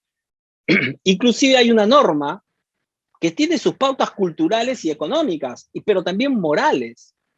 El jubileo, la práctica del jubileo. Ya está, hermano, ya usaste 49 años la tierra del otro. Devolvésela para que ya sea él o su familia puedan subsistir por sus propios medios y no tengan que depender de vos. Pero la cultura mercantilista, imperial, romana, va a venir por otro lado. Es el poder lo que marca la dignidad de las personas, es la fuerza, es una pauta moral, esto no es solamente una condición moral. Entonces, ¿qué hace? La adquisición de tierras por deudas es práctica de todos los días, ¿no? El derecho de conquista, si yo fui más poderoso que él, si yo pude extraer sus tierras, ¿por qué no puedo poseer sus tierras? Y Roma conquista con el apoyo moral de muchos moralistas de su época, aprovechando la migración por desastres naturales, donde gente tiene que salir de sus tierras, viene otro y se apropia de ellas, y luego no se las devuelve porque se ha apropiado de ellas por inundaciones, sequías y cosas por el estilo. Porque, ¿qué título de propiedad? ¿Cómo se sabía de quién era quién? Por la fuerza, y muchas veces se apropiaban de esas cosas. Y después la producción de la tierra con fines mercantilistas, que está relacionado a qué? También a la mano esclava, que no se ve en Israel en gran magnitud. En Israel, sí, en los países alrededor de ellos, los grandes imperios sí se ve, y en la que uno quiere sacar más rédito de la producción, el mayor rédito posible. Entonces, si en mi casa y mi familia necesitamos 10 ovejas para vivir y para tener algo previsto para el futuro, tener 100.000 lo hago para vender, para comercializar a otros, y los puedo cuidar de una manera mucho más barata, mucho mejor, más saludable, al punto que las mismas ovejas que el otro cuida ya no sean rentables, ni siquiera para ellos, y me las tengan que comprar a mí. Entonces en Israel se van a ver esas cosas. Cuando está la pelea entre Abraham y Lot, ¿por dónde viene la pelea?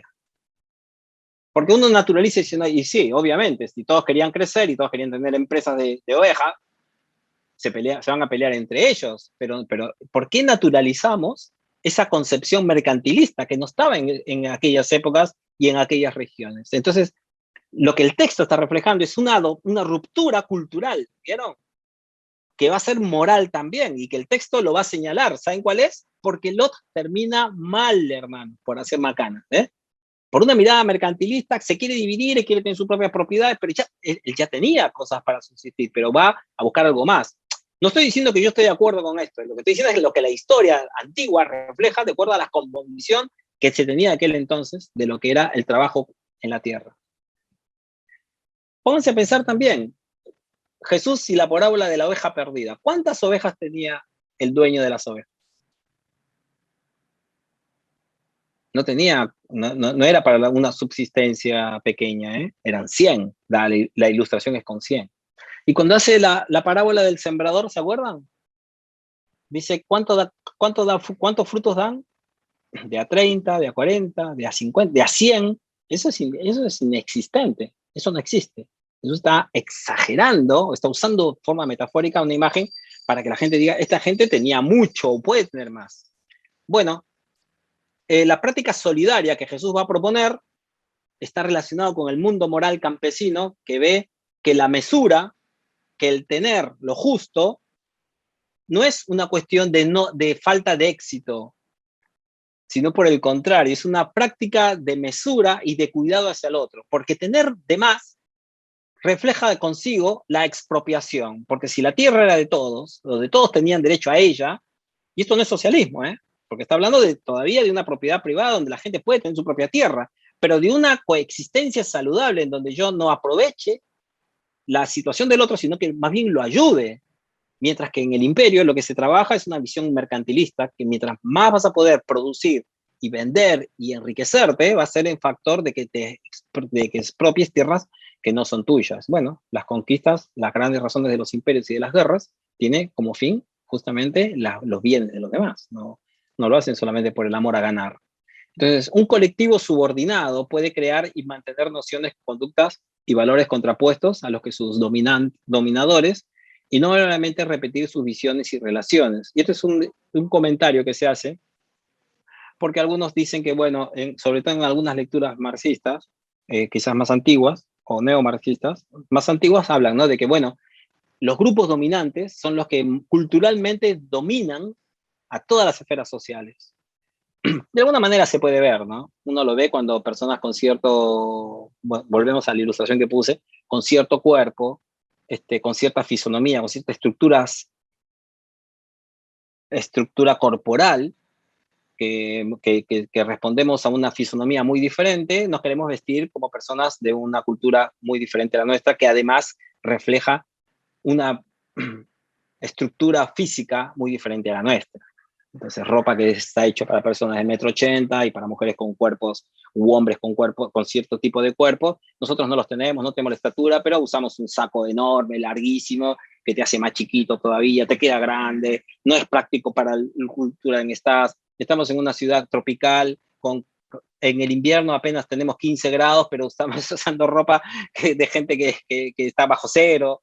Pero está de moda, entonces uno se muere de calor, pero bueno, lo uso, o usan la ropa apretadita, pero no tenés la cintura que tiene aquel, bueno, pero viste, y entonces uno no, se ven este tipo de cosas. Los dominadores imponen hasta la concepción de belleza, la concepción de lo que está bien. Bueno, ¿qué va a hacer Jesús? ¿O qué van a hacer los cristianos? Bueno, ahora vamos a ver ese tema. Pero una de las fantasías es de que, una de las teorías hablan de que como que eso se impone y no se puede cambiar. Sin embargo, uno de los aportes que va a hacer Scott ya hace mucho tiempo, y esto se viene trabajando por varios investigadores y todo, es que no es así, que los grupos pequeños de resistencia encuentran formas, encuentran lugares desde los cuales resistirse. Bueno, muchas iglesias evangélicas reflejan prácticas de resistencia también a una invasión cultural cuando esta no es saludable. Otras, lamentablemente, se alienan y van y repiten sin percibir los costos a nivel moral, a nivel ético, a nivel personal, que traen consigo ciertas prácticas. Y esto no me quiero ir del tema, pero se me va el corazoncito pastoral. Por ejemplo, cuando se habla de excelencia, eso es puro capitalismo, pero se habla de excelencia en la iglesia. Busca la palabra excelencia o ese criterio en el Nuevo Testamento. Para siquiera dialogar, ¿cuál es el costo de la excelencia? A nivel tiempo, a nivel dedicación, a nivel familia, a nivel estrés, a nivel económico. Gente con hambre en la iglesia, pero al frente con unos equipos de sonido y cosas que valen miles de dólares. ¿Cómo le explicamos eso a Dios? Bueno, las formas de dominación, volvemos a esto. Entonces, tienen varias formas de dominación. Uno de ellos es los medios institucionalizados. Y esto lo va a practicar, lo vamos a ver, ¿sabes en quién? En una persona muy admirada por nosotros, en David. ¿Qué va a hacer? Va a concentrar el medio religioso bajo un buen argumento, que ahora va a ser el segundo punto, pero va a institucionalizar la práctica de los sacerdotes. Estaban los levitas extendidos, estaban las prácticas en todo Israel, y ahora dicen, no, el centro del culto va a ser Jerusalén, y el templo de Jerusalén, y esta familia de sacerdotes. Y ahora Dios habla acá, solamente, no digo que no hable, solamente. Y después, ¿qué va a hacer? Va a institucionalizarlo de nuevo. Va a organizar entonces una familia de sacerdotes en contraposición a otros. Todos los demás lugares se van a declarar lugares impuros. Y solamente Jerusalén. Y luego en un templo, que finalmente Dios no le permite, o según el relato, ¿no? Hacerlo porque él había hecho mucho daño y lo va a terminar haciendo su hijo. Y entonces se institucionalizan algunas creencias también. Los días de la fiesta son estos. Estos días se celebra, estos días no se celebra, todavía se trabaja. La familia se organiza de esta forma. Esto es familia, esto no es familia. Esto está mal, esto está bien. Perdón, voy a saludar. Perdón, apagué el micrófono bastante. Y se basan ideológicamente en la idea de superioridad e inferioridad. Y esto está muy presente, ¿no? Puede venir, ¿se acuerdan esta frase? ¿Alguien puede encender el micrófono rapidito y decírmelo? ¿De dónde viene? A ver si capto su atención. Es un poco difícil enseñar con tantas cámaras apagadas, pero bueno, sigo ahí. Les agradezco a las que las tienen encendidas porque me ayuda a interactuar con alguien, puedo ver seres humanos. ¿Se acuerdan quién fue el que dijo, ¿puede venir algo bueno de Nazaret?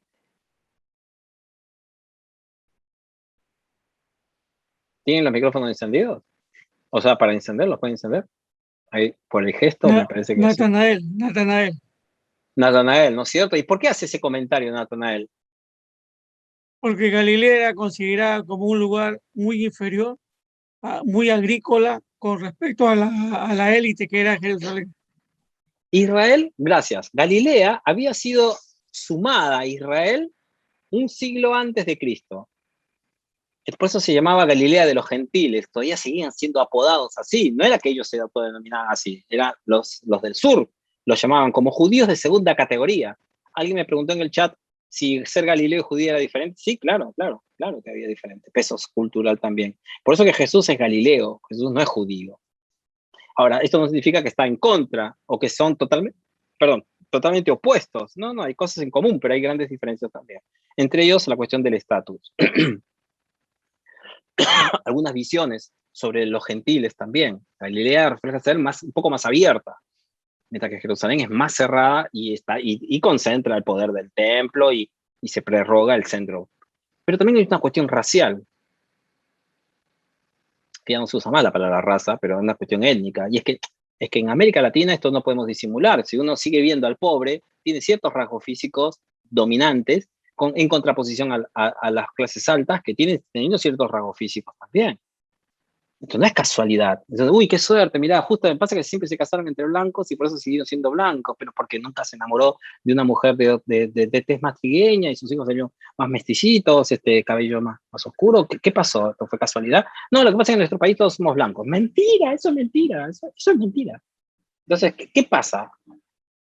Hay ciertas concepciones de superioridad vinculadas a la raza, al género también. Entonces, hay los hombres a las mujeres, pues el hombre es a la edad, los mayores que a los menores, a la nacionalidad. Y bueno, no es lo mismo ser alemán que ser chileno, que ser peruano, que ser argentino, que ser, ¿no? Entonces, si el inmigrante viene de Alemania, viene de Inglaterra, es una cosa. Bueno, en la antigüedad también pasaba esas cosas. Y ya ven cómo se refleja en esta frase, que gracias César por comentarla, cuando vienen y le dicen, hemos hallado al Mesías, Natanael lo va a decir, ¿puede venir algo bueno de Nazaret, de ese pueblucho, de esa gentucha? ¿Eh? Y después cuando Jesús se encuentra con él, ¿se acuerdan lo que le dice Jesús? He aquí un verdadero israelita en quien no hay mentira, le dice Jesús. Lo exalta. Si es que lo hizo tal cual, o si es que lo hizo como para decir, vos sí que te crees lo mejor de lo mejor de lo mejor, ¿no? Bueno, ahí tenés, te lo digo, ¿no? Sin embargo, ¿qué importaba eso? Ahora, no es casualidad entonces que los propietarios de las tierras, en los campesinados, fueran gentes, cuando comienza a haber esta expansión en la que el pequeño campesinado autóctono pierde sus tierras, las invasiones, antes por los griegos y después por romanos, y después las uniones, acuérdense que el tipo de Jesús ni siquiera los gobierna un israelita. Así que los cambios que esto significan, pero no son este comentario mío no viene por una cuestión racial o de discriminación, sino para lo que debe haber significado para los grupos estancos, cerrados. Entonces, la conducta pública también es regulada por rituales, por el ritual y el formalismo. Don, señor, hablando de tal, don. Estoy tratando de contemporaneizar como para poder ilustrar. El don, de esa frase don, va marcando estructuralmente las diferencias sociales, porque vos no le decís don Juan José, no, Juan José, pero don Pedro es el dueño, es el patrón. Y esto se ve a veces, ¿saben qué? En México y en otros países donde dicen el licenciado. Es decir, ¿qué tiene que ver que sea licenciado si el señor ha venido a comprar tomates a la verdulería? ¿Qué importa si es licenciado o lo que fuese? Pero siempre es el licenciado vino a comprar tomates. ¿Qué tiene que ver? Bueno, porque en las culturas actuales se siguen traspolando algunas prácticas antiguas de estatus social, de superioridad y de inferioridad. Y tiene que ver muchas veces con las concepciones que habían de hombre y mujer. Porque eso de que no se trata de roles, no, eso no es así. Había una concepción de inferioridad a la mujer. Era así. Entonces, por más que se hable de roles diferentes. Entonces, lo que hay que repensar hoy a la luz de nuevas pautas culturales, los avances de la medicina, de la ciencia, de la psicología, es preguntar cómo podemos buscar vínculos saludables, culturalmente hablando. Pero en aquel entonces la cuestión era así, era muy fuerte. El estatus social es por nacimiento también, no era por cuestión económica. Entonces, habían ricos que eran esclavos, ricos que eran de las clases sociales bajas y no podían acceder a los puestos de poder, por ejemplo, o a ciertas libertades. Es decir, ser rico servía, más vale que servía para muchas cosas. Pero si un libre y una persona de clase alta te denunciaba, por ejemplo, te mataban igual, por más esclavo que fueras, por más rico que fueras. Porque si procedías de las castas sociales bajas, no tenías los mismos derechos que tenían las demás personas. Entonces, no, los derechos civiles, los derechos políticos, todas estas cosas de las que hoy gozamos y que hablamos muchas veces, si hoy las vemos injustas, imagínense en aquellas épocas, en los tiempos bíblicos y en los espacios rurales además, donde la organización era muy de boca en boca, muy de costumbres, de acuerdos regionales, y en la que las leyes y las normas, todos se regían para ese lado. Entonces, por eso Jesús va a recorrer los pueblos, las diferentes aldeas, y va a contextualizar su enseñanza en cada contexto también. Y por eso que en el Antiguo Testamento nos vamos a encontrar con que es un grave error mirar todos los profetas, por ejemplo, como si tuvieran un mensaje unívoco sin advertir las diferencias culturales que hay entre, por ejemplo, Isaías y Amós. Por lo menos el primer Isaías. Uno trabajando para el rey en el templo o en la ciudad, y el otro, por ejemplo, un campesino rural a que le va a decir a la Samaria, a las vacas de Bazán, y va a usar un término campesino, pero va a denunciar cosas que hoy, o que eran contextuales y propias, ¿no? ¿Por qué se enriquecen a esta gente en base al hambre del resto del pueblo? En vez de practicar la solidaridad, le va a reclamar Amós. Porque a veces dicen, bueno, yo te compro la tierra, pues ya, yo te voy a ayudar y te compro tu tierra y te pago bien. Eso no es solidaridad, eso es abuso. Porque el otro que está desesperado y ya no tiene más nada, porque tiene una mujer enferma, te la va a vender al precio que pueda. Dice, ay, señor, me abrió las puertas y conseguí un auto barato. ¿A quién te lo compraste? A fulano de tal. ¿Y cómo lo conseguiste? No, la verdad me lo vendió a dos. ¿Pero por qué? Y porque dice que tiene un familiar enfermo y tiene que pagar unas deudas y no... vos abusaste de su situación. Bueno, estos son los casos que se dan en la ética campesina de aquel entonces.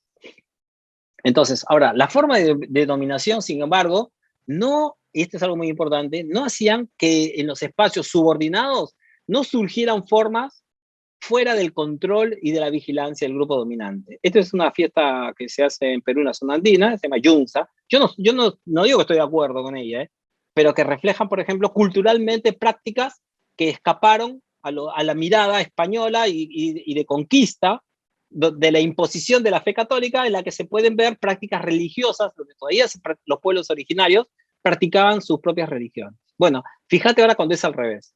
Cuando en el caso de Jesús estaba enseñando enseñanzas cristianas y había un imperio que los invadía y le imponía a ellos prácticas. Bueno, ellos encontraron formas diferentes a través de festividades, a través de encuentros, por eso que se reúnen en las casas, por eso que enseña a través de parábolas, por eso que hace pequeñas reuniones con el propósito de que puedan lograr tener espacios de resistencia, porque no podían imponerse, no podían ir de frente, ¿no? A aquellos que les estaban negando la libertad y el derecho a vivir como Dios quería que ellos vivan, que no tiene que ver solamente con una cuestión religiosa, sino con la plenitud de vida.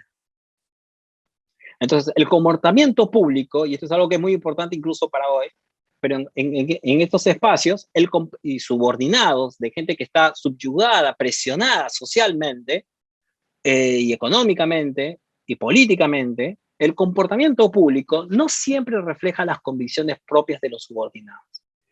Lo que piensan y sienten no se corresponde siempre con su representación pública. Don Carlos, ¿cómo está? ¿Bien? Sí. Y después cuando está en la casa, dice, ahí me encontré con ese señor que es un explotador y un sinvergüenza. Y uno dice, pero es un hipócrita. ¿Qué pasa si no lo saluda como Don Carlos? Cuando sos un subordinado y cuando dependes económicamente de esa persona. ¿Puedes quedarte a trabajar unas 3 horitas más? Un ratito, pues, haceme el favor, dale. Bueno, y te quedas 3 horitas más. Y a tu jefe le decís, sí, cómo no. Pero no querés quedarte 3 horas, porque vos también tenés hijos. Y vos también tenés un cuerpo que descansar. Y también tenés derechos. Por eso 3 horas te quedaste un ratito, son 3 horas de trabajo que no te van a pagar. Y a veces se hace continuo, y el jefe, sabiendo que te puede despedir o que depende de tu trabajo, depende de su opinión, te pide un favor que a veces se hace a menudo, incluso se hace mucho en espacios cristianos, ¿no? Y entonces la otra persona, ¿qué va a decir? No es hipócrita, está siendo educado para poder subsistir. Entonces, o educada. Pasa mucho con las mujeres, que se las explota mucho. Mucho pido perdón cuando lo he hecho. Entonces, lo que piensan y sienten no siempre se corresponde con la representación pública en los espacios rurales también, claro que está, claro que sucede. Y esto tampoco sucede con los grupos dominantes. Esto también, perdón, sucede con los espacios dominantes. Ahí me equivoqué, tengo que corregir eso. Es decir, también los patrones, también los grandes campesinos que tenían, también aparentaban. Y Jesús lo va a decir, ¿no? Hay fariseos hipócritas, le dice, ¿no? Bueno, que los fariseos no eran ricos necesariamente, pero se refiere a prácticas culturales que oran en las esquinas de la apariencia, ¿no? Ahora, para esto habría que leer y ver, por ejemplo, ¿no? Cuando Lucas hace el gran saludo al inicio de su evangelio. Bueno, estas interacciones se dan a nivel material. La gente trae ofrendas, trae regalos, trae presentes, de conductas institucionalizadas, entonces donde se comportan como se debe de comportarse. Hay que hacer las cosas como deben de hacer. A nivel moral y cognitivo también. Entonces las personas expresan costumbres, creencias que no les son propias, pero que no les queda otra que practicarlas, ¿no? Porque se les impone de diferentes maneras, ¿no? Y a nivel cognitivo también porque, bueno, por ejemplo, el hecho de que no podamos acceder a cualquier literatura y leerla ya es una imposición cognitiva, de alguna manera. ¿Qué es? Y que no se nos está dejando leer, saber que existen otros puntos de vista sobre algunas cosas. Y no se nos está formando tampoco cognitivamente para desarrollar criterios cognitivos para poder, por ejemplo, discernir y elegir y ser libres, como para lo cual nos ha llamado Cristo. Entonces, por eso cursos como este son mucho más ricos de lo que nosotros a veces pensamos a nivel simbólico, porque están capacitando al pueblo de Dios para discernir la palabra y poder tener un encuentro personal con Cristo. Las prácticas de resistencia, entonces, pueden ser vistas como delitos. Y uno ve esta foto y dice, ¿cuál es el delito acá?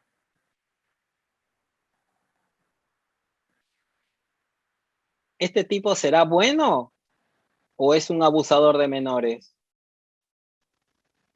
¿Este hombre hace bien? ¿Para qué la entusiasma a la chiquita diciéndole que puede aprender matemáticas si ella va a terminar casándose y criando hijos dentro de una chacrita, en una casita ahí?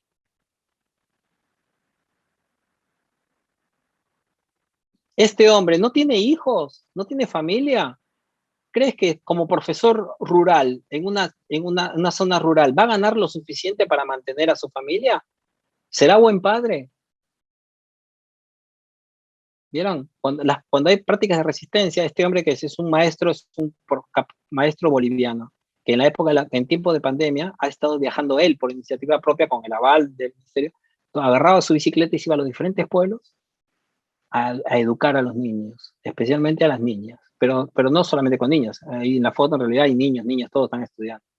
Y les está explicando, ayudando, porque sabe que para un chico de ciudad, con cierta clase social y acceso a los medios de educación, le es ya complicado perder la educación. Imagínate a los chiquitos en las zonas rurales. Bueno, pensemos ahora cuando decimos Jesús el Maestro. Y pensemos cuando decimos, culturalmente hablando, y pensemos cuando decimos Jesús el Rey. Es un problema hablar de Jesús como Rey. No es tan fácil, pero muchos nos llenamos la boca hablando de eso y perdemos lo que en los testimonios evangélicos, de los testimonios, más domina su imagen. Porque la pregunta cultural que hay que hacernos es, ¿por qué Jesús enseña? Porque muchos hoy lo que hacen en las iglesias es predicar, no enseñan, predican. Se paran al frente y dicen cosas. Pero eso no es un proceso de aprendizaje, no es un proceso de estudio. Son dos cosas diferentes. Y incluso, eso es uno. Cuando se dice rey, dígame usted, ¿cuál rey que ustedes conozcan de todo el Antiguo Testamento? Porque digo del Antiguo para tener ejemplo. ¿Cuál rey se paraba, iba a la gente y lo sanaba? Dígame uno solo. ¿Cuál rey se paraba, iba a la gente y se sentaba a explicarle las cosas? No es que le decía, acá se hace esto, listo, quiero un templo, construyanlo, ya vengo. Cuando volvía quería el templo construido. No, este señor, ¿cuántos beneficios sacó de las enseñanzas que dio? ¿Qué conocemos de él, de los réditos que tuvo, de los palacios en los que vivía? ¿Por qué predomina la imagen de rey cuando él tuvo una mirada, una práctica tan diferente? Que fue la de, culturalmente, sin embargo, fue sumamente pertinente. Porque si algo sucede con el campesinado, es que esas estructuras que mencionábamos antes, ¿te acuerdan que le dije?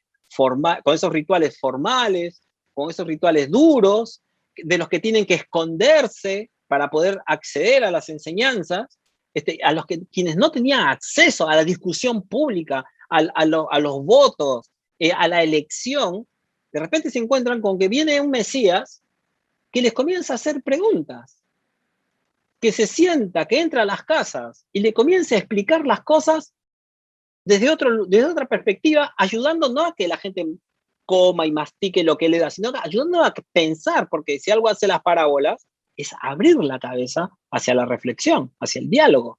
Da voto y da lugar hacia los demás.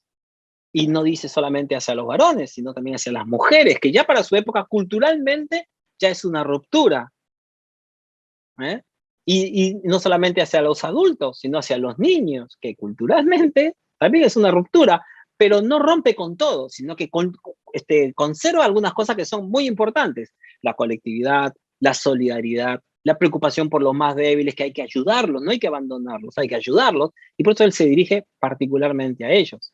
Entonces, las relaciones culturales subordinadas con los dominantes no son simétricas, son asimétricas. Y Jesús lo va a explicar con claridad, no lo va a disimular. Y entonces acá nos encontramos con algunos elementos que son importantes. Algunos tienen caballo, algunos tienen las tierras, hacen sus desfiles, pasan al frente de los demás, como dice acá la fotito, pero otros tienen que trabajar de una forma muy, muy diferente. Y sin embargo, a estas personas, a los propietarios de grandes tierras, se les exige ecuanimidad hasta cierto punto y compasión. Sin embargo, no hay que confundirlo con igualdad. Lo que se dice nada más es que den, que ayuden a los demás y todo, y muchas veces es lo que hacen, ¿no? Inclusive los latinos, por eso que estas cosas, alguien me lo preguntó, César lo comentó también, y varios lo comentaron en el chat, que se encuentran con que estas prácticas son muy comunes a nosotros todavía hoy en América Latina en muchos aspectos. Claro, porque somos hijos del Mediterráneo también, y nuestros pueblos autóctonos también tienen esa cultura, pero no siempre hemos conservado lo mejor.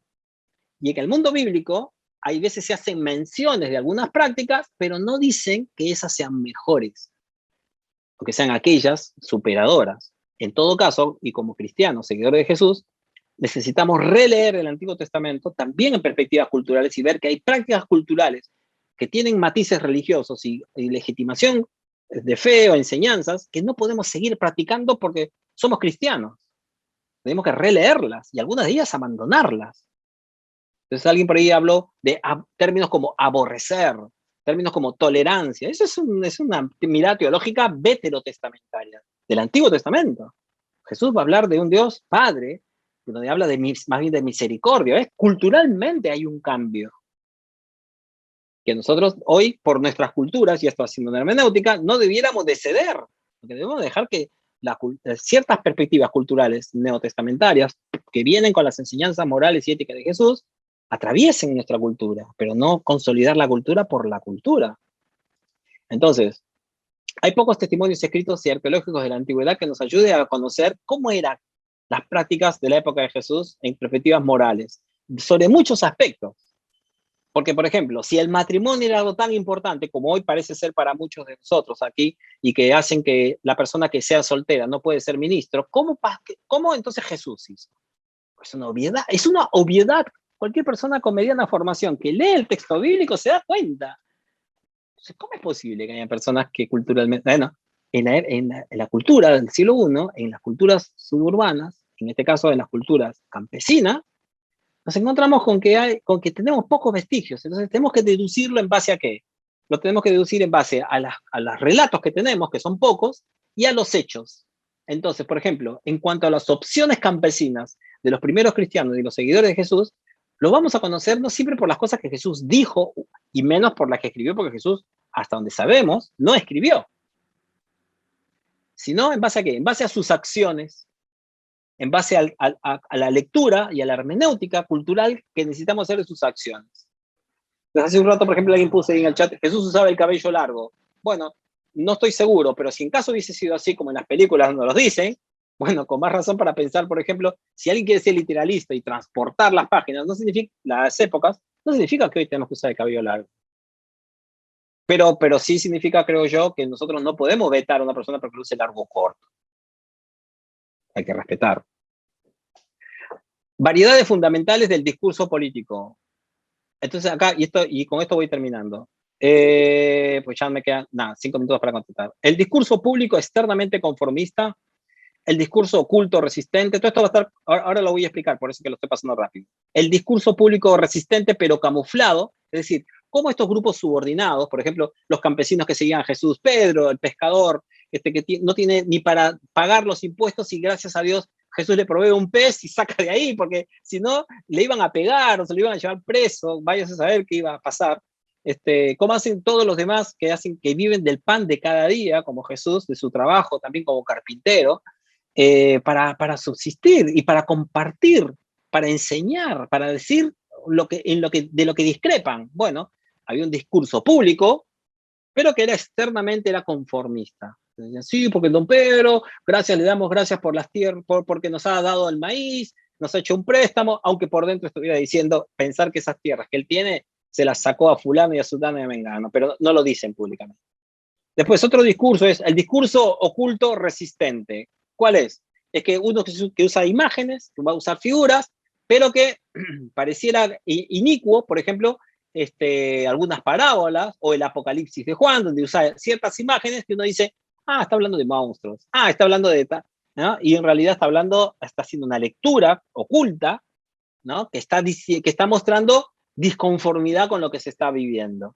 Y después el discurso público resistente, pero camuflado. Por ejemplo, las parábolas de Jesús, que lamentablemente a veces las espiritualizamos con un concepto de espiritualización que es sacarle todo su peso social, político, espiritual, histórico, y dejarlo en una mirada espiritualoide, que siempre termina en mi corazón, en lo que dijo en mi mente, pero que no hace una lectura de las relaciones como se dan en la vida cotidiana, ¿no? Y por eso tiene tan poco poder, dicho sea de paso, para transformar.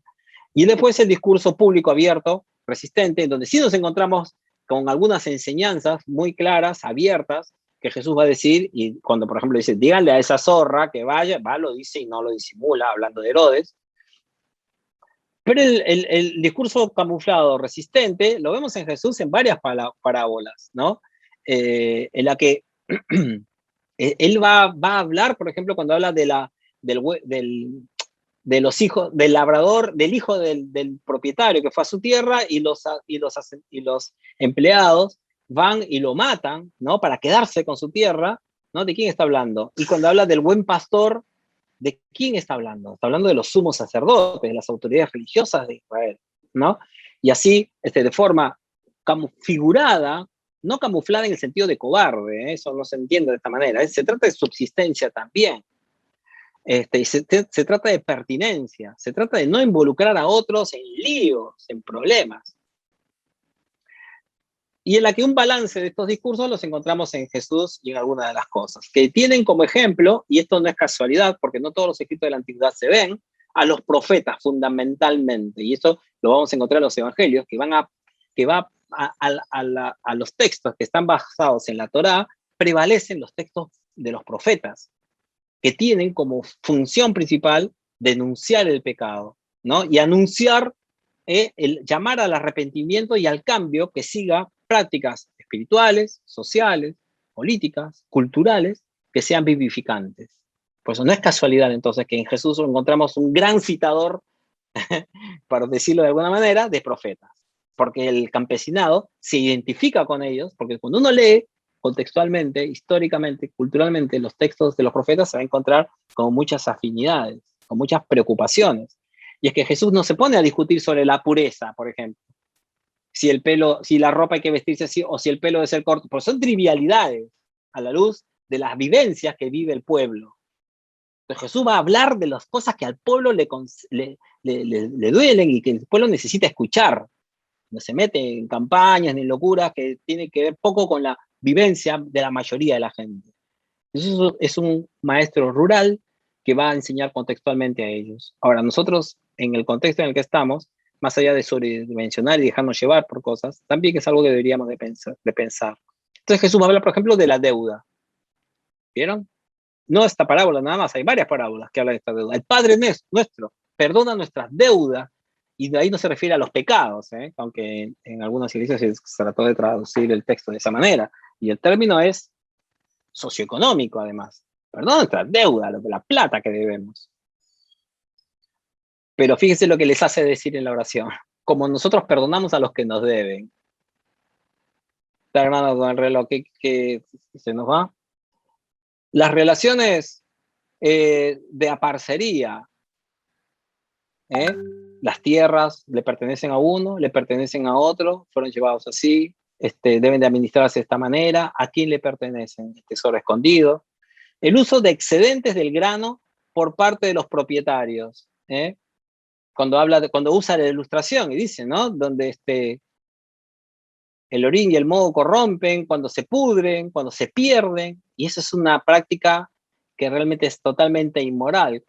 No sé si han escuchado hoy de las 15 millones de vacunas que se han perdido, que se han estropeado en otros países, que acapararon todas las vacunas y ahora prefieren que se estropeen a repartirlas. Las parábolas, por ejemplo, representan un discurso público camuflado. Ahora, esto es por subsistencia, esto es por necesidad, pero no dejan de ser poderosas, y ya ven que nosotros 21 siglos después las seguimos estudiando y aprendiendo. El uso del lenguaje figurado también es una forma presente, como dije hace un ratito, y no es extraño que el líder de un movimiento campesino como Jesús eligiera esta forma de expresión para proclamar públicamente su discurso resistente, siendo que se encontraba con gente vulnerable que por el solo hecho de estar escuchando una enseñanza como esta, podría correr riesgo sus vidas. Y es que pensemos, a Jesús, ¿por qué lo matan? Porque si vos lo pensás, o sea, más allá de, no, porque fue falso, está bien, pero ¿por qué lo quieren matar? Es por las enseñanzas que tiene, por las acciones, por lo que va a representar, por la mirada desestabilizante que tiene hacia aquellas élites que lo quieren, porque uno dice, los judíos, no seamos así, es como decir, los peruanos hicieron, los argentinos, los uruguayos, los ecuatorianos, no, pará, no hablemos así. Eso es una generalización sumamente injusta. Hay personas que lo van a crucificar y lo dicen abiertamente. Este es el que enseña contra la ley. Y fíjense el poder de la enseñanza en espacios culturales subalternos, subordinados. Entonces, las parábolas, cuando se dice camufladas, es porque son astutamente llevadas para que la gente acceda a ellas, pero no eran débiles. Evidentemente la gente entendió que era. Y por eso que lo van a ver a Jesús como una amenaza y lo van a terminar matando. Porque la frase Jesús murió en la cruz es descriptiva, pero a veces lo que hace es olvidar el peso cultural y el peso de derecho. A Jesús lo asesinan. Eso es lo que hay que decir. A Jesús lo asesinaron. Y esto lo vemos en Hechos capítulo 2, donde Pedro no disimula y lo dice. Este Jesús de Nazaret, elegido por Dios, qué sé yo, ustedes lo mataron. Y no se lo dice a todo Israel, se lo dice a las autoridades que estaban ahí. No mira para otro lado. Entonces, no eran cobardes, ni eran disimuladores, ni nada por el estilo. Y sin embargo, sus parábolas enseñan tantas cosas. Bueno, lo voy a pasar esto porque ya no se nos va el tiempo.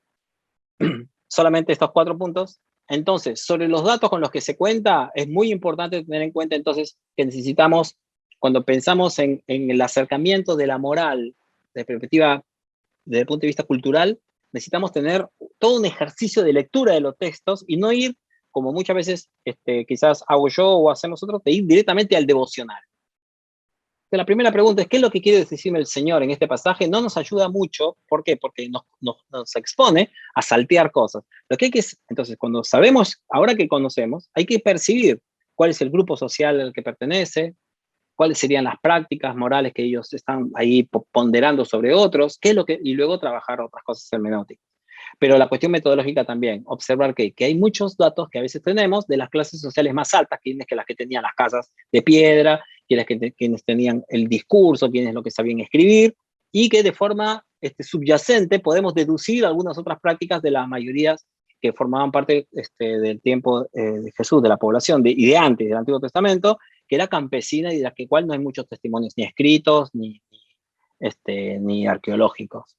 Entonces hay que usar métodos que se llaman métodos comparativos o transculturales, que es la que se hacen investigaciones con poblaciones con características semejantes, con situaciones semejantes, con perspectivas semejantes, hasta donde se pueda saber, y se pueden hacer comparaciones para llenar los vacíos, gaps, que se dicen los investigadores sociólogos de habla inglesa en Europa, y que ayudan a tener una idea de lo que podría haber sucedido o cómo podrían haber sido las relaciones de aquel entonces.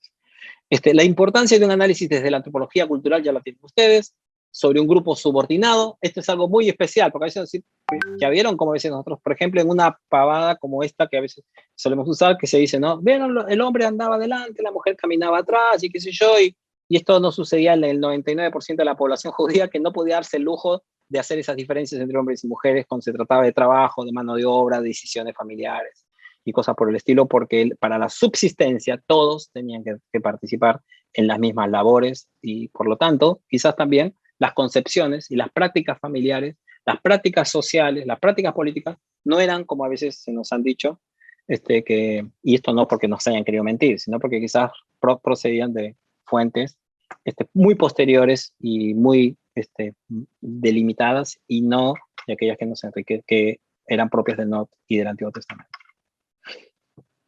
Bueno, no creo que nos quede tiempo, no sé si nos dan 5 minutos o ya estamos jugados porque ya viene otro curso después de esto, ¿no?